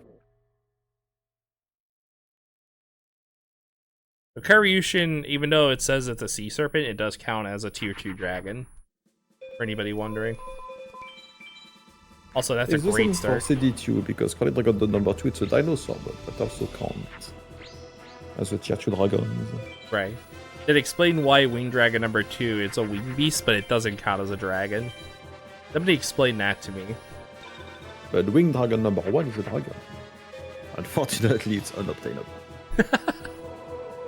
That is true. One thing I guess we can talk about, there are specific cards that are unobtainable, because there is a device called the Pocket Station that only existed in Japan. From the game when it was first released in Japan in 1999 to when it came to the West in 2002. It was discontinued when this game made its way outside of Japan in 2002, for anybody wondering. I actually have a Pocket Station. It's actually my memory card right now, just as anybody wondering. What is that card? I'm gonna YOLO this one with Wire. Oh, good.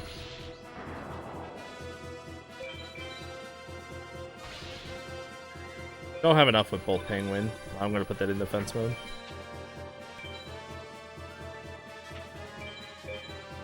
I did that intentionally so that way I can bait an attack. Ah, there's Megamorph. Too bad I don't need it anymore. I'm gonna regret saying those words as I need it for the final 6. Famous last words, anyone? Okay, we are headed to the third High Mage, that being High Mage Martis. Martis is probably the easiest out of the 5 High Mages in this attempt. Nothing. That's unfortunate. I was looking for Sword Armor Dragon, which is a tier 2 dragon, but didn't get it, unfortunately. He has a similar drop pool as Rex. This makes a lot of sense, isn't it? You get absolutely nothing. Oh, please save that for What when you do a your surprise. attempts. Come on, man. Do you think I get post-world tournament when I do attempt? I don't even see shady cuts. Says the one that doesn't have a PB on the leaderboards. Yeah. I do. And I'm referring to PB this on category.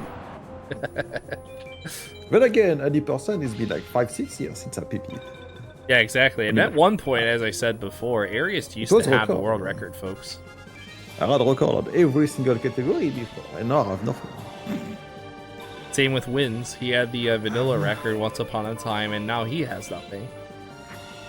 Washed up Baguette, I guess. Baguette is getting moldy.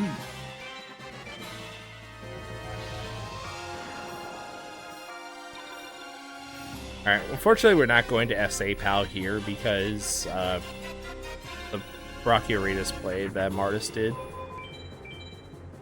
But we could still win next turn.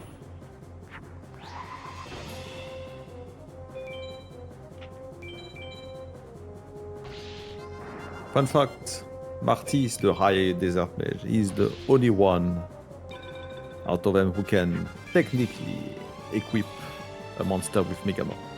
That is true. So the way that Martis does that is by combining two Dianketo the Cure Masters together to fuse for Megamorph. I had it happen to me once where he Megamorphed, was it Labyrinth Wall, I believe it is? Which was very unlucky, but it is what it is. Actually, no, I think he did it with Summon Skull. Because Martis does have that.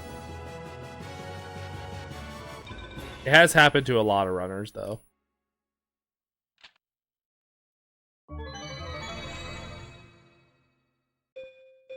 Alright. Now, with those two shrines out of the way, we're going to save. And we're going to go to what could be one of the big turning points of this run. We're going to Meadow Shrine. Cool.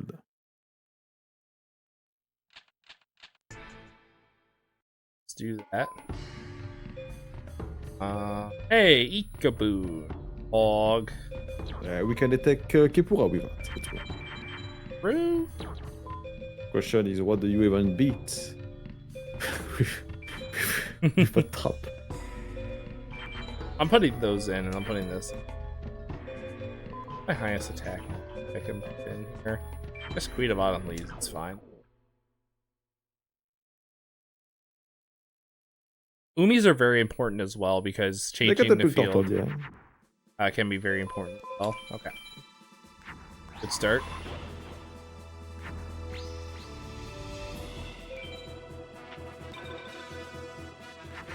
I just got one remark to say to Meadow. Tell me how the grass tastes, little man. Not bad, not bad. That's a good start.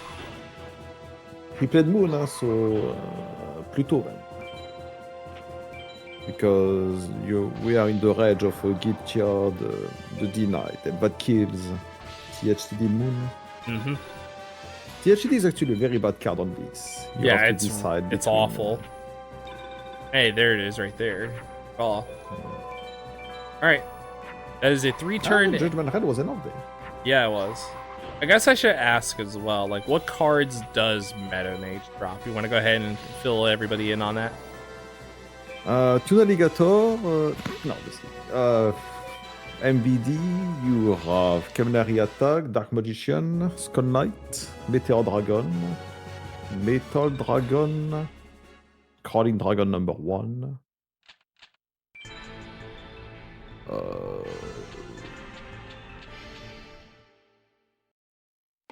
Curse of Dragon. Meteor. Oh, 2 DM. And yeah, 2 Dark Magician.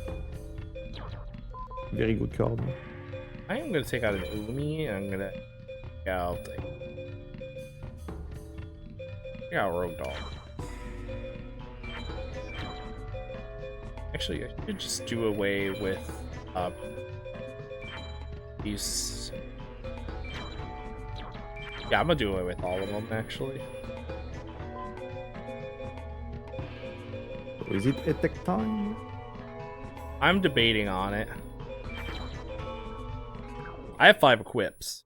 Let's see.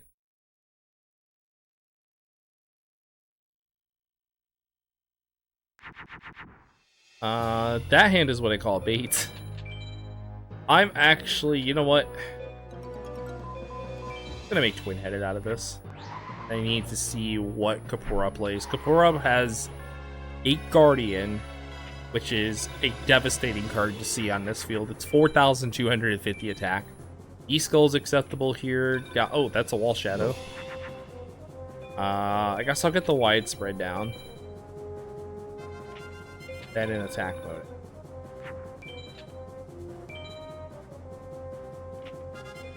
That's a Gaia.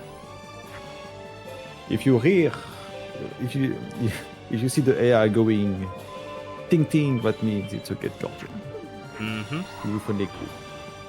Yeah, I'm because pretty sure he has an equip for that. I mean, because if the AI has in his red something that's stronger than what he has on the field, he can do like a combo. I call that a combo, which is a fusion. Yeah, that is Wall Shadow. Or monster plus equip.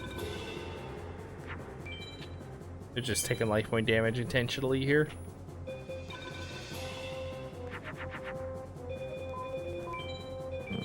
Make myself safe from Gate Guardian. Alright, I guess I'll attempt an attack here. Safe? Yeah, I guess, yeah. I mean, you have what spell, but yeah. Well, if a Gate Guardian top deck happens. Well, no, he can top deck, it's fine. There will be no equip.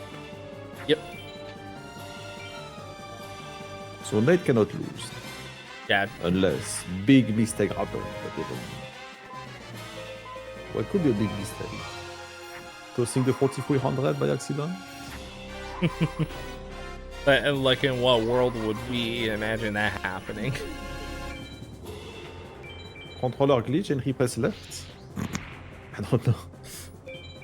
Not with my DualShock 1 controller, folks. Never.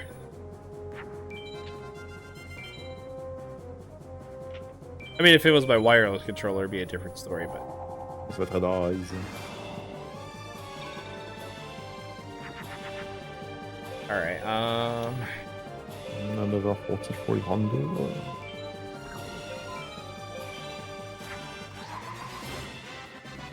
Done. How many equips? That 5 now?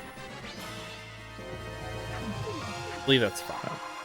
I mean, considering you only have 1 Megamorph and you could have potentially 2 4300, and it has to be 5.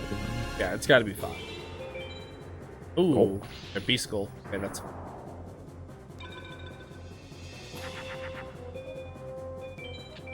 Set the Geki down. 1 effective. Yeah, because I put 3 regular equips on this twin-headed. Bright Castle, Dark Energy, DT. And then I drew DT Megamorph on that prior turn, so yeah, that's 5. It has to be 5.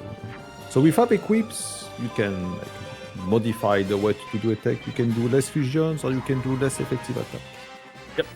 It's either you do 10 fusions for effective attack or you do 15 fusions and 2 effective attack.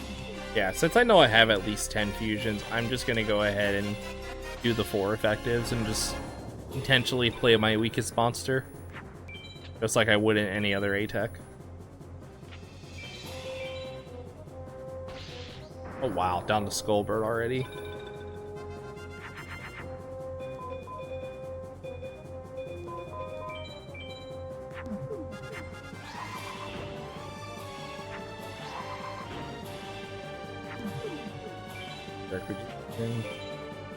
Third effective.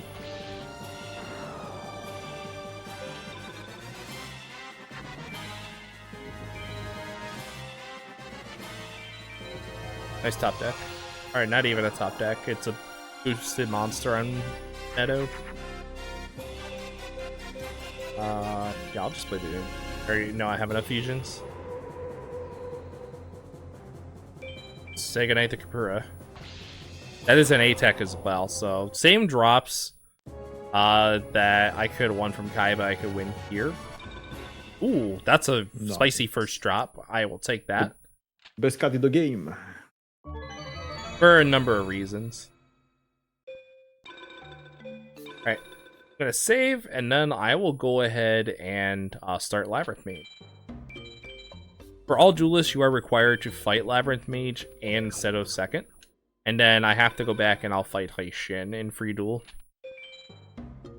Yeah, let's not forget about Haishin, because this is all duelist after all. Because Yes, if you it forget is. Haishin, It's invalid. you'll have to do it after credit, I guess. That's true. That being New Game Plus. Yeah. Just a widespread. Got 3 dragons at least. Not gonna go about that. Better than nothing. Do I dare A-Tech Seto second? I guess so.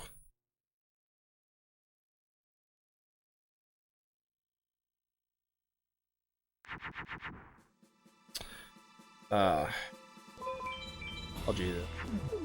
Just gotta draw a Thunder and I win. Technically, you can consider Seto second as like the high Labi main. Yeah. The Labi Shrine, I guess. There's Gate Guardian there. Very unlikely for that to happen, but sure. Oh, boy. Gatekeeper is done, I would guess. No? No, I'm gonna toss it. I'm in favor of trying to draw a Thunder here. I have 12, so the odds of drawing a Thunder are not unlikely. And even if I lose here, I can always go back and try again, because I did save.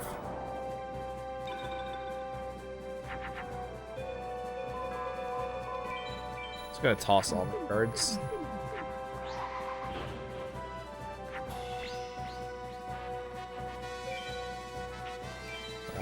I'll kill the Gate Guardian. Labyrinth Mage has no threatening cards to remove any of my monsters. He does have annoying traps like Reverse Trap, Fake Trap, and Acid Trap Hole, but that's about it. I mean, technically he has Stop Defense, but Stop Defense activate only and only if you play a monster in defense mode, and the difference between his monster on attack and your monster is higher, but your life count. It's the same way what happens when you do the self-destruct glitch, but if that happens at some point towards the end of the run, we'll explain it.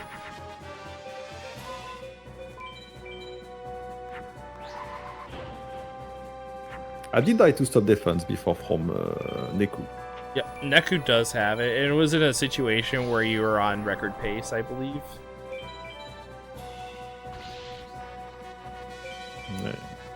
Because I played a weak card on defense, and then I realized just after that it was a mistake because of Stop Defense.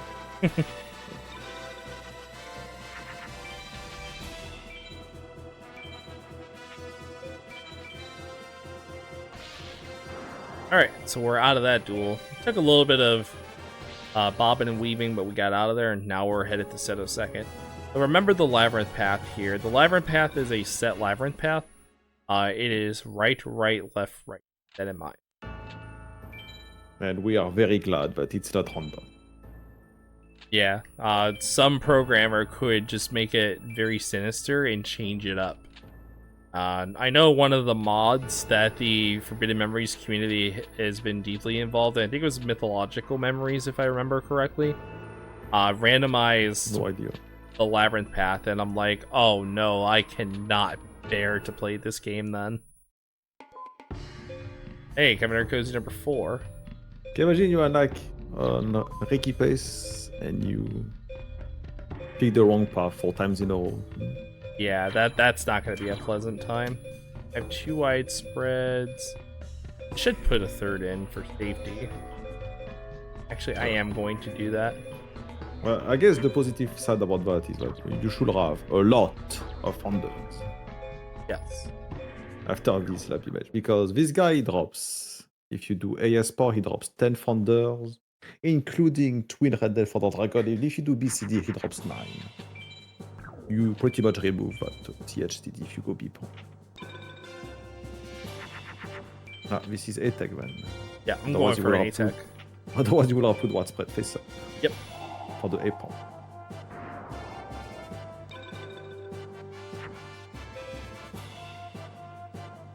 I'm actually going to check and see what monster is that this guy plays.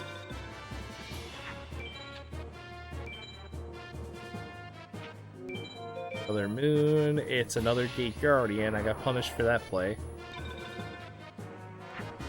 And I got lucky. Well, Never punished. that's some marathon luck right there, folks. Never punished.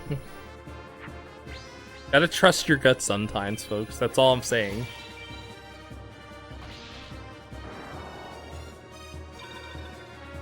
Talk about some heart of the cards BS.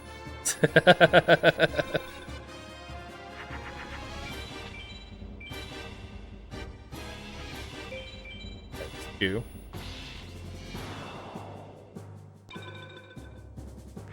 Yo, Chaos. What's up, gamer? Shoutouts to all of you for being very supportive throughout the course of this run. It's been nothing more than a pleasure again to be here. And we appreciate all of you folks being here as well. Again, there's a lot of marathon coming up here on RGLTV, so stay tuned. You don't want to miss out. So many great runners, so many great games. And what's not to love about Retrothon? Supporting your favorite content creators, and more importantly, supporting all the content that they do as well. So.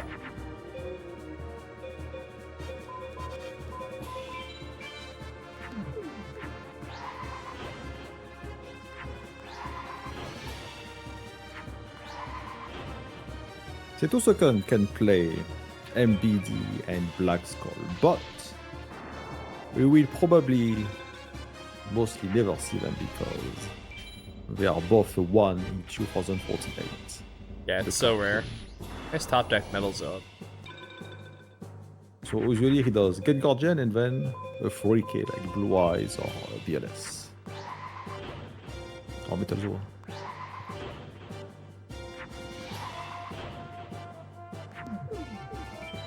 Alors, Seto second attack. What does he drop? There's a lot.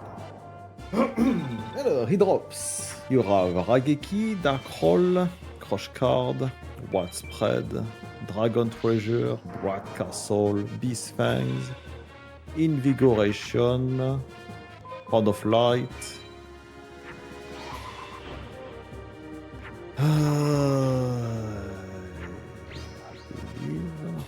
That's everything. You didn't mention the removals, correct? I did say Rageki, Darkroll, Crush Card, Widespread. Okay, yeah. He doesn't drop DCG, I know that. Yeah, not DCJ. He doesn't drop Horn of Light? No, it's Horn of the Unicorn that he drops. I thought it was both horns. No, it was just the Horn of the Unicorn. So no Horn of Light then, so just Beast Fangs, Indigo, Dragon Treasure, and Bright Castle. To get caught up on the deck situation for anybody that may be just coming in, I have one Megamorph, I have one Bright Castle, 2 Dragon Treasures, one of which I started with, and Dark Energy, I believe.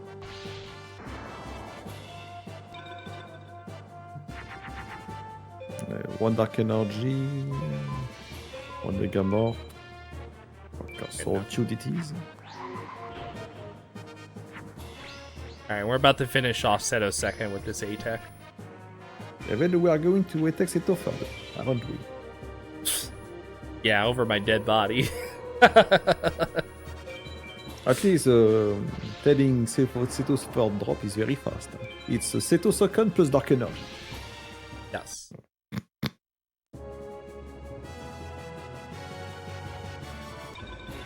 Nice, got the A-Tech. You can also get Head of Exodia there, it's a 4 in 2048. Yeah, it's very rare. I've had it happen multiple times in 15 card. I had Vanilla Exodia trade before. On attack. Alright, now it's time to go fight Haishin. Alright, what did we get? Bright Castle, very nice. That's about it. That's fine. You know what? The Bright Castle is actually very important because I needed another equip.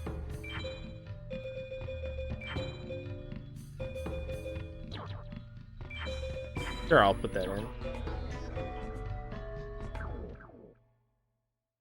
I did get Monster Egg, which is a hundo drop, but yeah.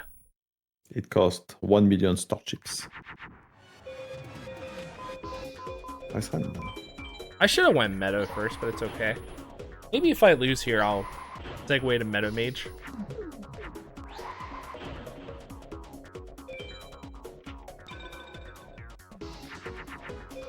Cosmo Queen for a pawn? Yeah, that's what I'm going for. Ooh, twin-headed.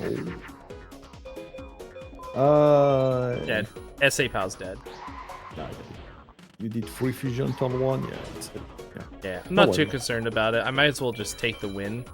Not even a twin-headed start. Songa. Ooh. I'll take the guarantee 3 turn because I don't want to like carry on with it.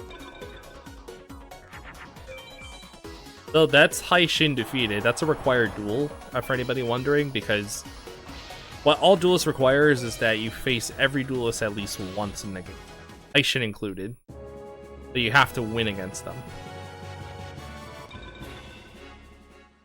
Alright, that's Hai Shin down. Let's go to Meadow Mage. Let's grind for some cards. Our Mystical Sand is actually halfway decent for this deck. Yeah, his BCD drop pool, it's not that great.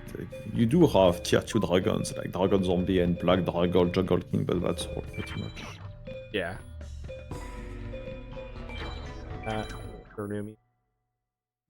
If you see Lord Shaw Spider on B power, we have a problem. Must be playing a randomizer then.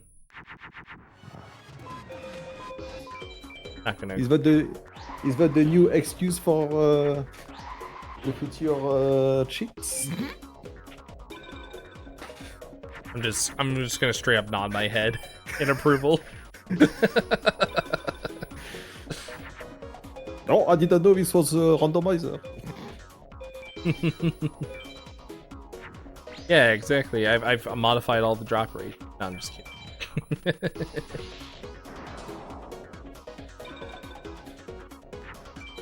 Don't try this at home, man. Doesn't Not at all.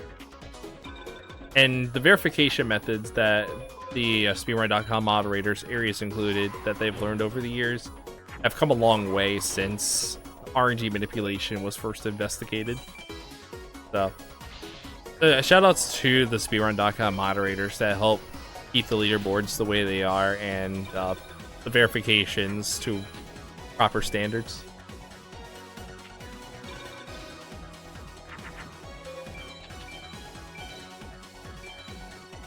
Alright, it's just an ape out here.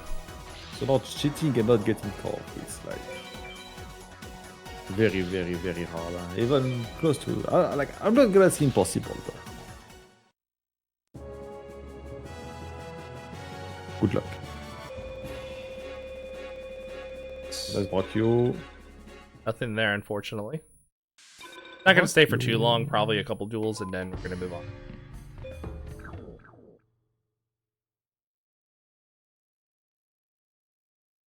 Usually I can tell very quickly like what cards I get and stuff like that because it's all part of playing this game for a long time. Meteor B Dragon and Skull Knight are massive game changers for this kind of run, especially going into what we call the Gauntlet. It's literally 6 consecutive duels without saving. If you get to the last duel in the game and you lose, you have to go all the way back to the very beginning.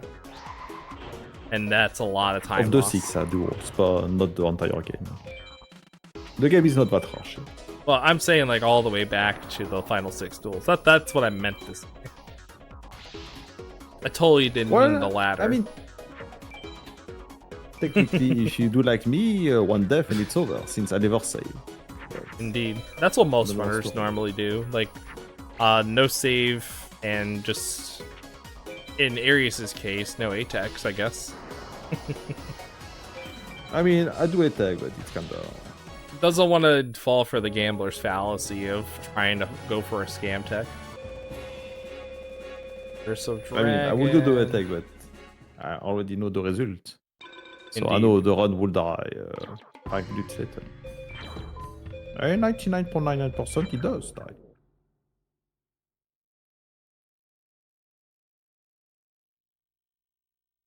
I mean, what is the point of saving? Because, like, let's say you save on like panel 6 and you die to Seto 3rd, you Yeah, use exactly. like 7-8 minutes. So What is the point?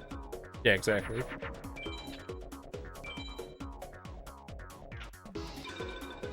Good start there.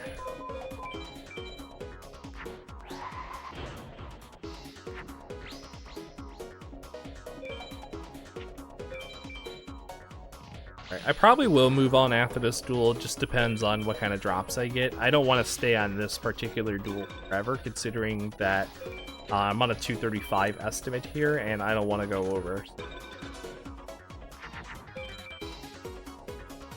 In practice yesterday, I got well underestimate, even in spite of resetting for a deck like 6 times. I had like a 215, so we'll see if we can match that. Skull Knights. Okay, I'll do one more actually.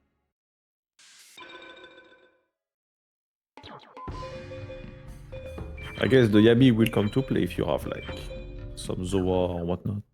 Yeah. Acid Trap Roll, Dark Energy. Gonna be spicy. Yeah, I plan on doing that play if you know, push comes to shove.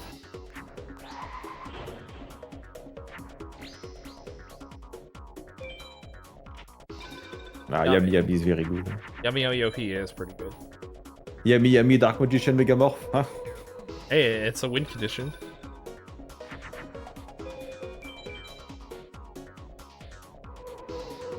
I could have maybe just made twin-headed there, but whatever. Slight misplay, but not punished if the opponent plays Sogan. Alright, well that's a slight punish. Cost me a turn. Alright, actually no it doesn't. Never punished. Okay, I don't know how I get away with this, but whatever. I'll take it as it is. Get me out of here.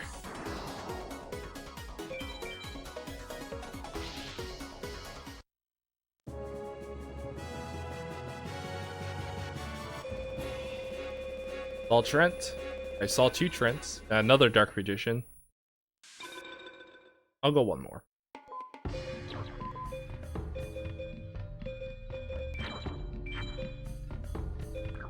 See, this is almost like IRL, like for the like slots, casino and stuff like this. You always say one more. You cannot stop. I'm falling for that gambler's fallacy. Like gambling, yeah. You cannot stop. You cannot stop anymore. It explains why Pokemon Company International stopped doing the Game Corner stuff in their games. Makes sense. Konami is known for gacha games, I'm just saying. Just putting that out there.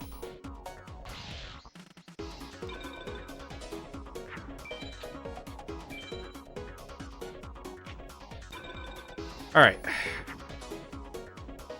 That again. Oh. You know what? I'll go for it. Why not? Oh, money indeed. As Wins would say, that could be a Rudekaiser down there. And it was. Alright, I'm not going to look at the drops this time. I am going to move on.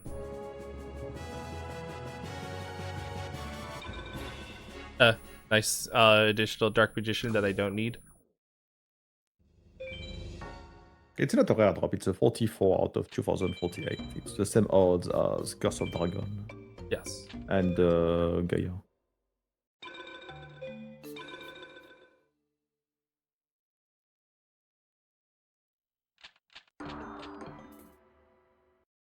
Let's see. Oh, MBD doesn't exist. We'll make it work with 3 Dark Magicians. Do you have any Black Pendant from Bakura? I don't think I saw any, though.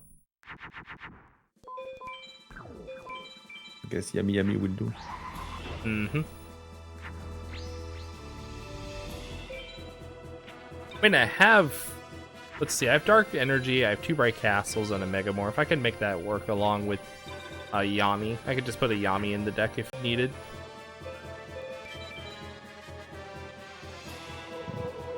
A little bit of a slow duel, unfortunately, because I can't draw dragons to save my life. Also, that was a giant flea start. Wow.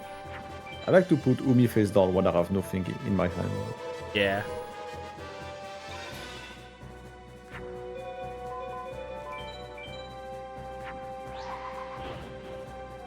That was a stupid easy mode there from Low Forest.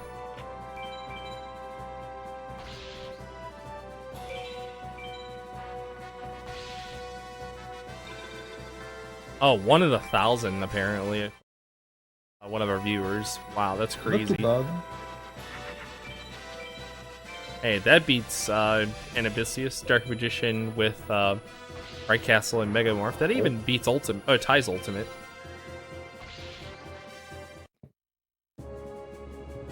Did our run cut off? I don't know, apparently you are beating zombies there. Okay, there we go.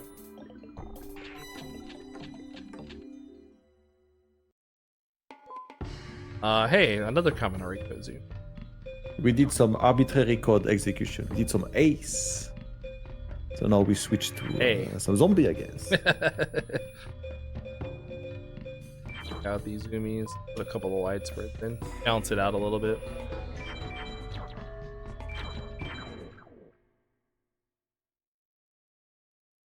You gotta remember the DCJs at the very end. Probably gonna take out the last zoomie when I start Final 6. It's pretty good. Yeah. I see a hand. Yeah, that's High's Perfectly Ultimate Great Moth on this field. And Abysseus' strongest monster is Perfectly Ultimate Great Moth, but because Dark Magician has Mars, we tie it on Forest. It's not guaranteed win, you can always play only quick forward second turn if you have nothing. But... Yep. That will do. Yep, that's a guarantee win at this point, I believe. Oh, I guess I should mention that thing that just happened there. So I'm playing on console, and console for the PlayStation 2 has what we call FDS, or fast disk speed. But what happens is that the sprites, they load up incorrectly at times. So because of that, things like those graphical glitches can occur more often than not, and they produce some very great sprites. Like, for example, if you mix Kaminari attack with like Blaze Ultimate or like B-Skull or whatever, it makes a great graphical glitch. Dark Ray actually has a couple of screenshots that they still have, and it's unbelievably fascinating.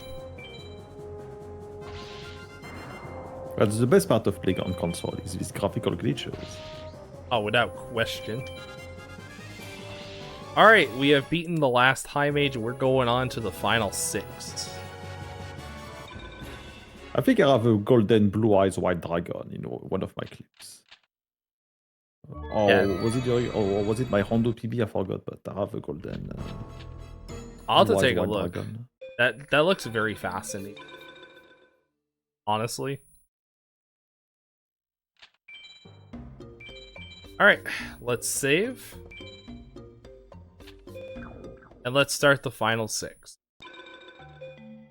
So it is 6 consecutive duels that we have to do in a row. The duelists are Sebek, Neku, Aishin second, Seto third, Dark Knight, and Nightmare to round out the final 6. The final 4 duelists cannot be faked out, and they have such powerful cards in their deck.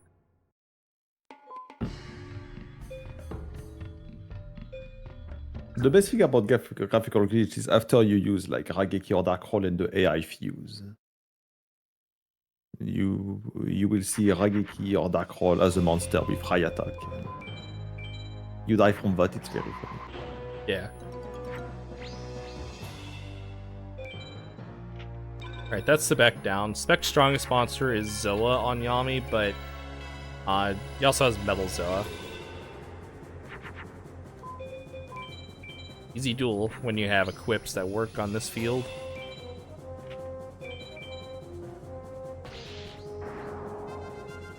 However, the next duel I will not be putting that Dark Magician in Mercury, as it is actually a pretty bad Guardian sign. So is MBD in Sun, but we don't have MBD. Yeah, MBD just doesn't exist. No MBD, no problem. I'm just saying. Many people think that they need Meteor B Dragon to win the game. Yes and no, and I say yes because it's the best monster card you can win, And I say no because you can win with many other different cards. Also, there's a CD2 that I've been looking for. MBD may be the strongest, but is it the best? That's very debatable. Like, if we consider like Magic Lock and all the stuff, the answer is no. The number one card will be Skull Knight or Zoa. Like Skull Knight, Zoa, Dark Magician to me are better than MBD. Yeah. In terms of like usefulness, versatility. Oh, that's easy mode. Just toss everything as well.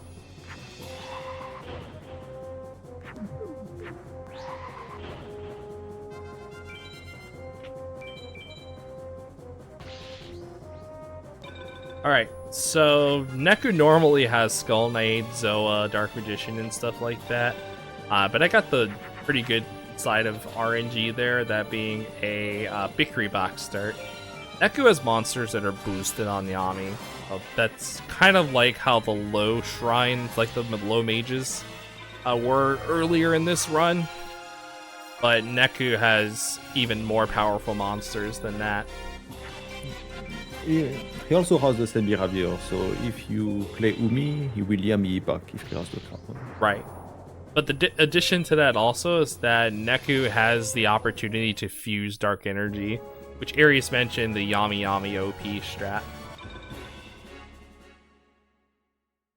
Yeah, so if you play a card magic or a trap, whatever, face down turn 1, if he can do a combo, he will do like a fusion or... Yeah, without question. And here the equip is Yami Yami plus a card. Which Alright, is the best case scenario. On to one of the 4 hardest duels in the game, Haishin second. Probably my least favorite fight. He's a pain, but... 5 monster special, unfortunately. That's not going to do us any favors. He's the most annoying of the 6, but he's not the hardest. What do you start with? That's a Moon, that's a Gate Guardian, that is classic. I shouldn't start with that. What do It's we better get? than Black Skull if you draw Oh, hello! Okay, that's a win. That is very easy. But chat, if you followed Yu-Gi-Oh! Forbidden Memories for years, you'll know it's not over when it's over. Not over yet.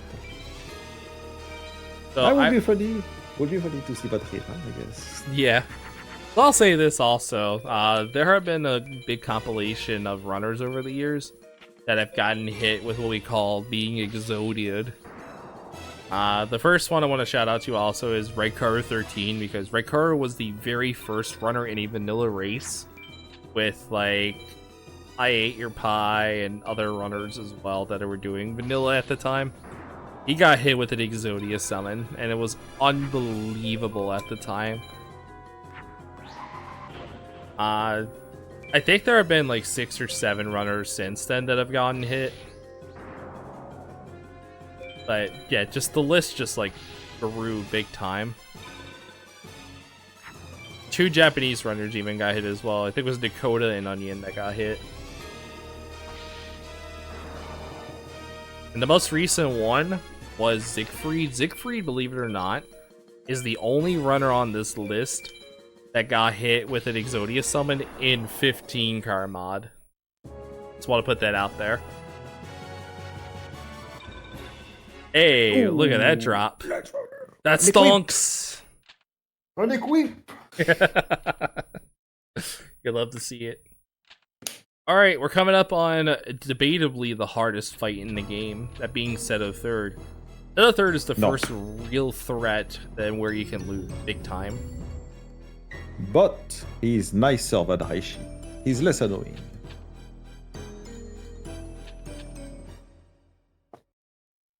Harder but nicer. Alright, let's get rid of the oop. You don't need it anymore. I'll take out a thumb. I'll put a Yami in. I'll put 3. Hey, yummy. A Yami. What about that drop hole? On Dark Energy, no? Don't worry, I was doing that. Just in case. Don't worry. Don't and worry. It's very good for hardest anyway. Not this guy. The next one. No, not that. That's a solid hand. Come on, show why Widespread is the strongest card in the game. Do it. Not that time. It's 60% for set of third to play Feather Duster there, which is unfortunate. I'm trying to think. What can I do here? I guess I keep. No, I toss 4 cards here and keep the Megamorph. I'm just trying to think of a strategy for long term and not short term. You know what I mean? I mean, if you play the Ultimate and you draw Umi equip, do you play Umi? I guess. Oh, would you look Easy at mode. that? Easy mode. That is really good. Come on. We take those. Ooh. I'm gonna keep that widespread and hold on to it for dear life. This guy has a 4% each turn to top deck Blue Eyes Ultimate Dragon, and it's a 4,500 attack monster. Unfortunately, he likes the heart of the card. Yeah. So I got 1 turn to survive here. Come on. Ay, ay, ay, ay, ay. Alright, we're safe. Alright, we're 100% safe with the 4,800 in hand. Scary Even if you stuff. top decks, it's over. Alright, no top deck because that a third did not play from the left. That's another Blue Eyes.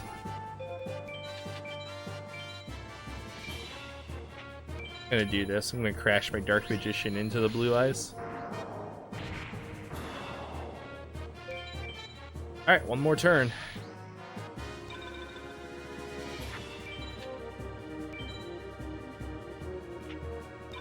And there we go. Should be a war. And that's why Geki is superior Arius. You say 5 seconds. Woo woo. Hey, it's But 5 seconds. what is- 5 seconds of this run that I won't get back. Okay. What is Rageki's gonna do for the next duel, huh? Tell me. I'll just draw a turn 1 and I'll have a 3,800. Easy, easy. DPZ lemon No. squeezy. Next duelist is the reason why I despise Rageki. Why the card is absolutely useless. Yeah, if I don't draw anything or if I get a hard mode, then yeah, you'll see why. So, Dark Knight has the huge potential of playing nothing but back row trap cards. It has the same trap cards as Haishin 1, that being Widespread Ruin, Reverse Trap, Bad Reaction to Samochi, and Goblin Fan. Samochi and Goblin Fan are very useless because we don't have life point damaging or healing cards in our deck to begin with. And they're like in the bottom of the tier list, basically. So you only have to worry about 2 traps, that being Reverse Trap and Widespread Ruin. Widespread being the top one. Okay. Let's go to Dark Knight.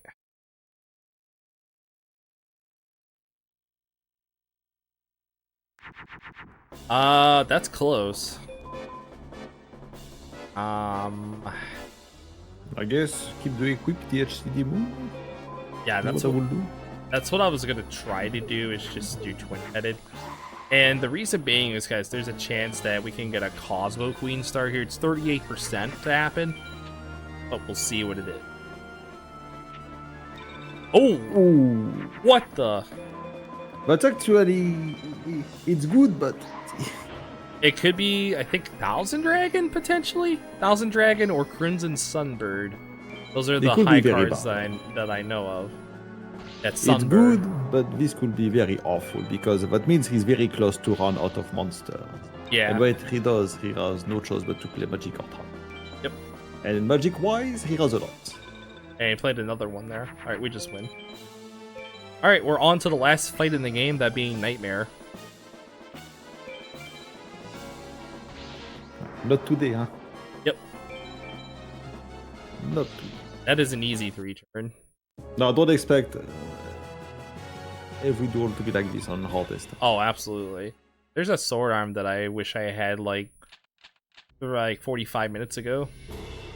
Try him on vanilla. Yeah. It's a lot of fun. It's like 10 minutes long every time. Oh my god, look at all these tier 2s that I won. I won like 6 of them. Yeah. That's unbelievable. Someone need to take notes. I'm only gonna put one in. That clears out all my tier 1s. Double checking the deck one last time here. I feel like you have too many thunders. Let's go. No? No, the thunders are fine. Oh, yeah. That's actually bad. I'm gonna keep a Dark Vision.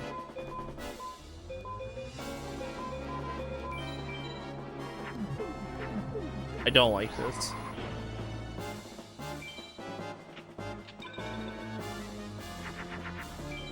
All right. So Nightmare doesn't have any magic on it. It's pure monsters. Whoa, what the? Alright, that's a Gay Guardian still, but that graphical glitch. Oh boy. Does that count as easy mode? I don't know.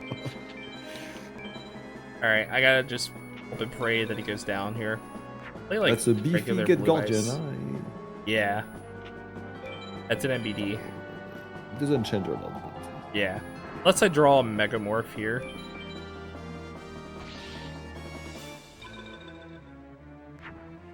Skull Knight could be useful. I'm gonna keep the Skull Knight. Here's one problem though. If perfectly Ultimate Great Moth or Beasskull are played, it's over. If Ultimate's just top deck, it's Ultimate. Top deck Ultimate 2%, huh? Yep. That's a Pug'em. Okay, I need 2 equips or a Megamorph here. Or else I'm dead and I have to do this again.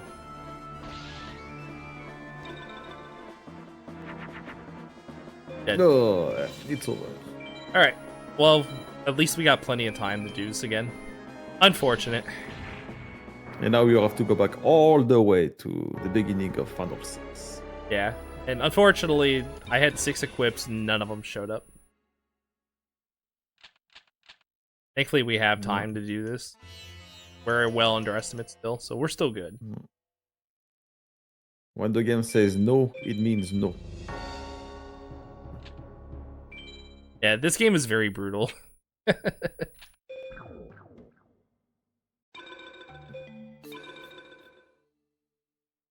You see, chat? No means no. Indeed. Alright, here we go again.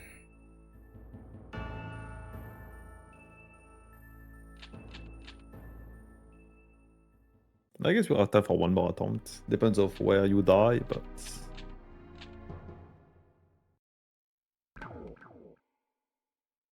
Let's do it. Alright, we got this, chat. We got this.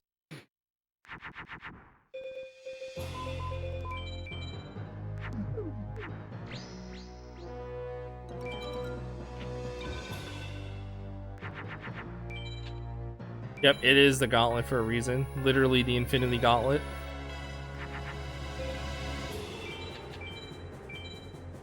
Like one duel and then you just get a Thanos snap, like bam. But what did it cost you? Everything.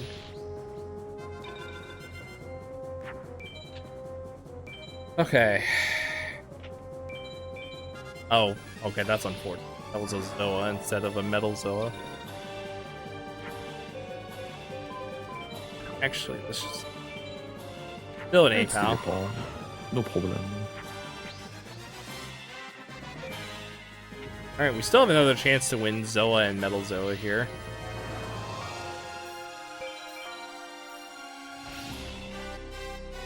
Yeah, I lost like 6 tier 2s, but I only put 1 in.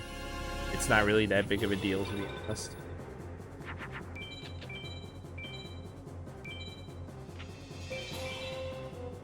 War Lion. Seen that card in the one. Alright, that's 1 down.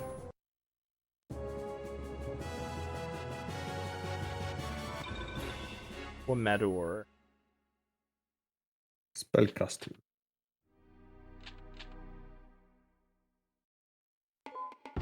Nothing on that page. Just a dragon zombie. But it's better than Lesser Dragon of.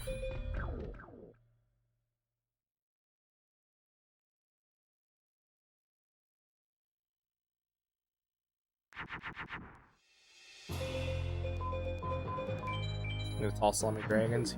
No fusions. Can still dépend. Il fait de ses immodes. Oh my god, again? Wow, two consecutive attempts in a row. I mean, it works. It's still a pot, there is no fusion. It's still a pot. You're not wrong. There is still 0 fusion, so I need Dark Magician or Skull Knight, and that would actually help. As long as I don't land a second effective, I think. No. Well, yeah, that's good. That's goodbye, but it's okay.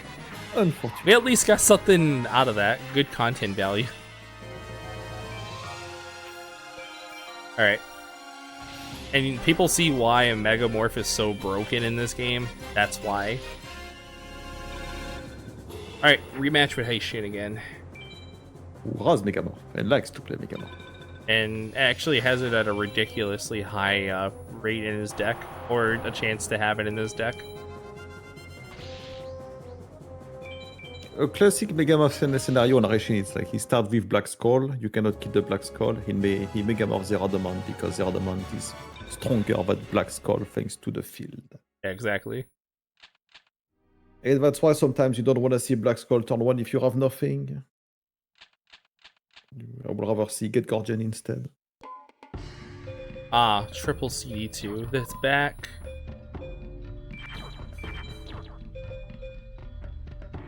That's good enough. I'll put the DCJs and stuff in afterwards.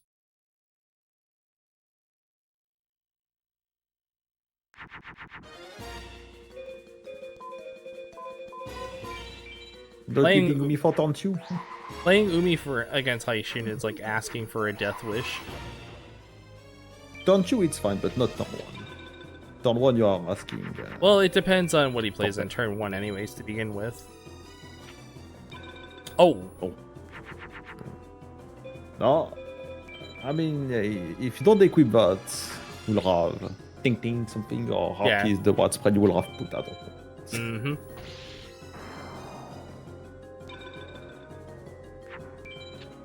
I got pretty lucky there with that wall shadow.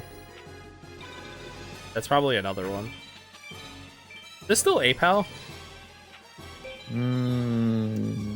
Oh god, he's done a lab tank already. If he does not top deck, yeah? Mm-hmm. Yeah. It's guaranteed. Could be a top deck. Let's see what it is. Ay, that's a terrible top deck. I guess not playing widespread. It was YOLO, but it's kinda... Whatever. Might lose there. I got lucky. Oh, Megamorph. Hey, goodbye. So, you see that Megamorph tells a lot. Because that means Heishin right now has 0 trap in his hand. Yeah, trap is priority. It's trap, equip, magics. So the Megamorph face down means that he has 0 trap. Alright, we're 2 for 2 on Heishin here. Guess we didn't get punished. Alright, rematch with Seto third. I gotta remember the DCJ's gotta go in here. And the Umi's gotta come out. Yeah, it's a shame because of that top deck, but... It is what it is. Huh? Yeah. Yo, Stormcrow. What's up, gamer? Hello, hello.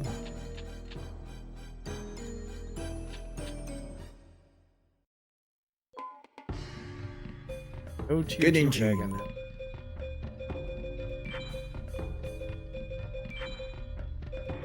DCJs, de Yamis, Citrons. Let's play one. Yes, got a couple more. Why not? Crap.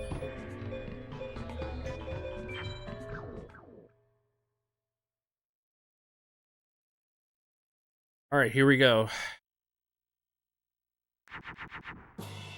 Widespread DCG is not bad. It's a good round. Come on, do it. Show the dream. Yeah, it's always at 60% there. gonna say DCJ.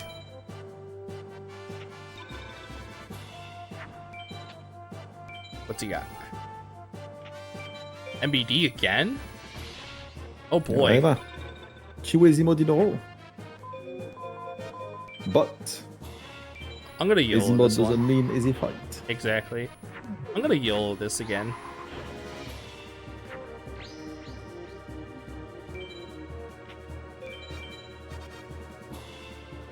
Yeah, DCJ works against MBD because it's a dragon type monster. The Get Guardian will have been the worst case scenario, but Yeah. over but Get Guardian, most of his strong cards are dragons. Except for Metal Zone. Not bad. Nice. Beast Call, I would guess. I'm gonna play a little bit aggressive here.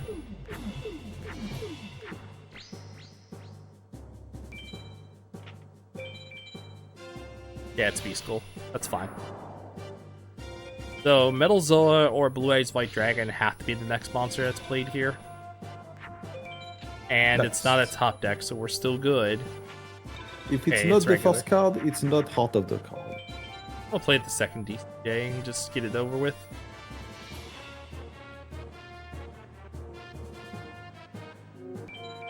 Alright, back to hardest.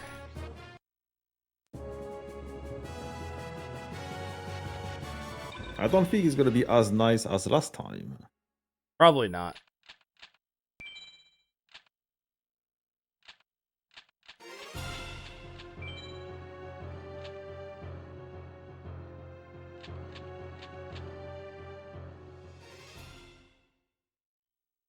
Alright.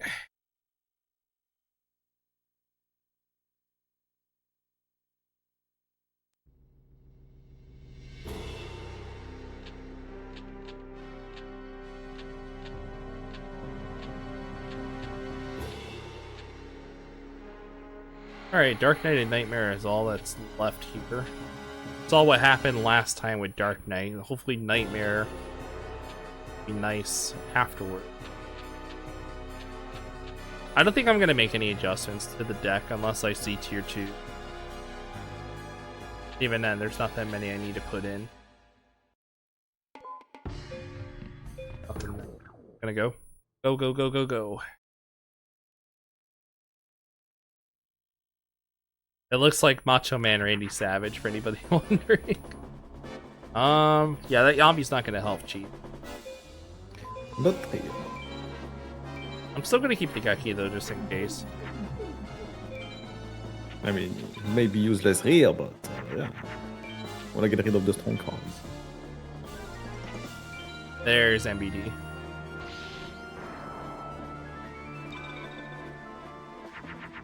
And that's a win. Now Reigeki has value in this duel. Good stuff. There's nothing to it. Can always run out of monster and sword. Indeed. Please don't and put that upon me. The worst case scenario. Sword, Rageki, top deck MBD. What do you do? Fine. Dragon Zombie, go ahead. Have at it.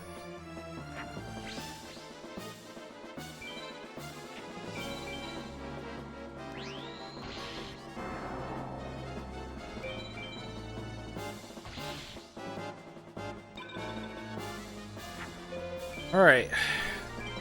One last chance here. Ah, another Cosmic Queen.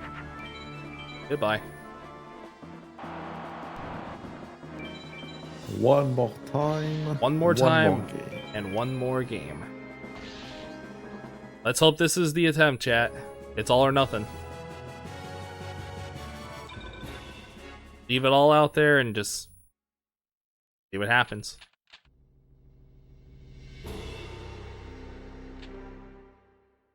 Triple widespread Megamorph will do. I'm not even gonna bother with that Curse of Dragon. I'm just gonna go. Skull Knight Yami Megamorph will do as well.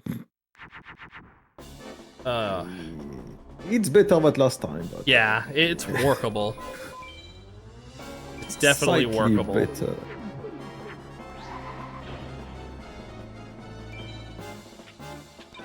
Always something with Nightmare. Okay, car 3. I don't like this. I have a bad feeling it's not good. Okay. Oh, okay, that's workable. That's very You better workable. kill it now. You better kill it now. Oh boy. And you have to toss that tier 2 as well, because that's the only monster. Unless you want to play Yami, but... I'm trying to debate on this play here. Not scared of MBD fusion? Nope. Yeah, I'm gonna go. You can fuse MBD, since it's stronger than Discord. Nope, didn't do it. Is that it could be B skull, could be a top deck. Let's see what it is. It's another B skull. I need a twin-headed. Oh, wow, that was a destiny draw if I've ever seen one. And I thank goodness. Spread, next turn is Ryu. Yep, if I had tossed the equip there, or if I didn't toss the equip, I would have lost. It's not over yet, folks. 2%, huh? 2% per turn. Okay. Oh. That's very low. What spread? I mean, there's no point wasting time. Yeah, no point in equipping there. 4,300 is the same as 38. I am, however, going to kill this beast. Really? That's scary. What about fusion? Ting ting. No? Nope, no fusion there. Ooh, that's a top deck, I think. Unless... Yeah, it's a top deck. That's why no fusion. I can take control of the duel. I am actually going to take control of the duel. We are so close, chat. We are so close. One turn. One more turn. 2%. It's 98. It's 98%. Something like this. But we win. Mm-hmm. Yeah. GG. GG. Unless you draw nothing. But even if you draw nothing, you should have 1400. Yeah. GG. Let's go. We finished. Alright, time will be coming up when the card is visible on screen. The card drop.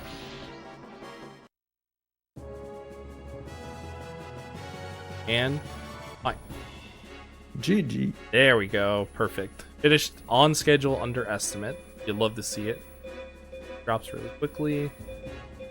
Hey, there's all my dragons that I could add earlier. No rare drop. Yeah, unfortunate. No, not again. Oh.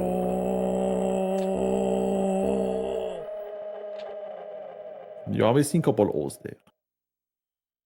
Hey, I ran out of breath, okay? Alright, a little bit of closing dialogue here before we get out of here. That day, Seta left the ruins, never to be seen again.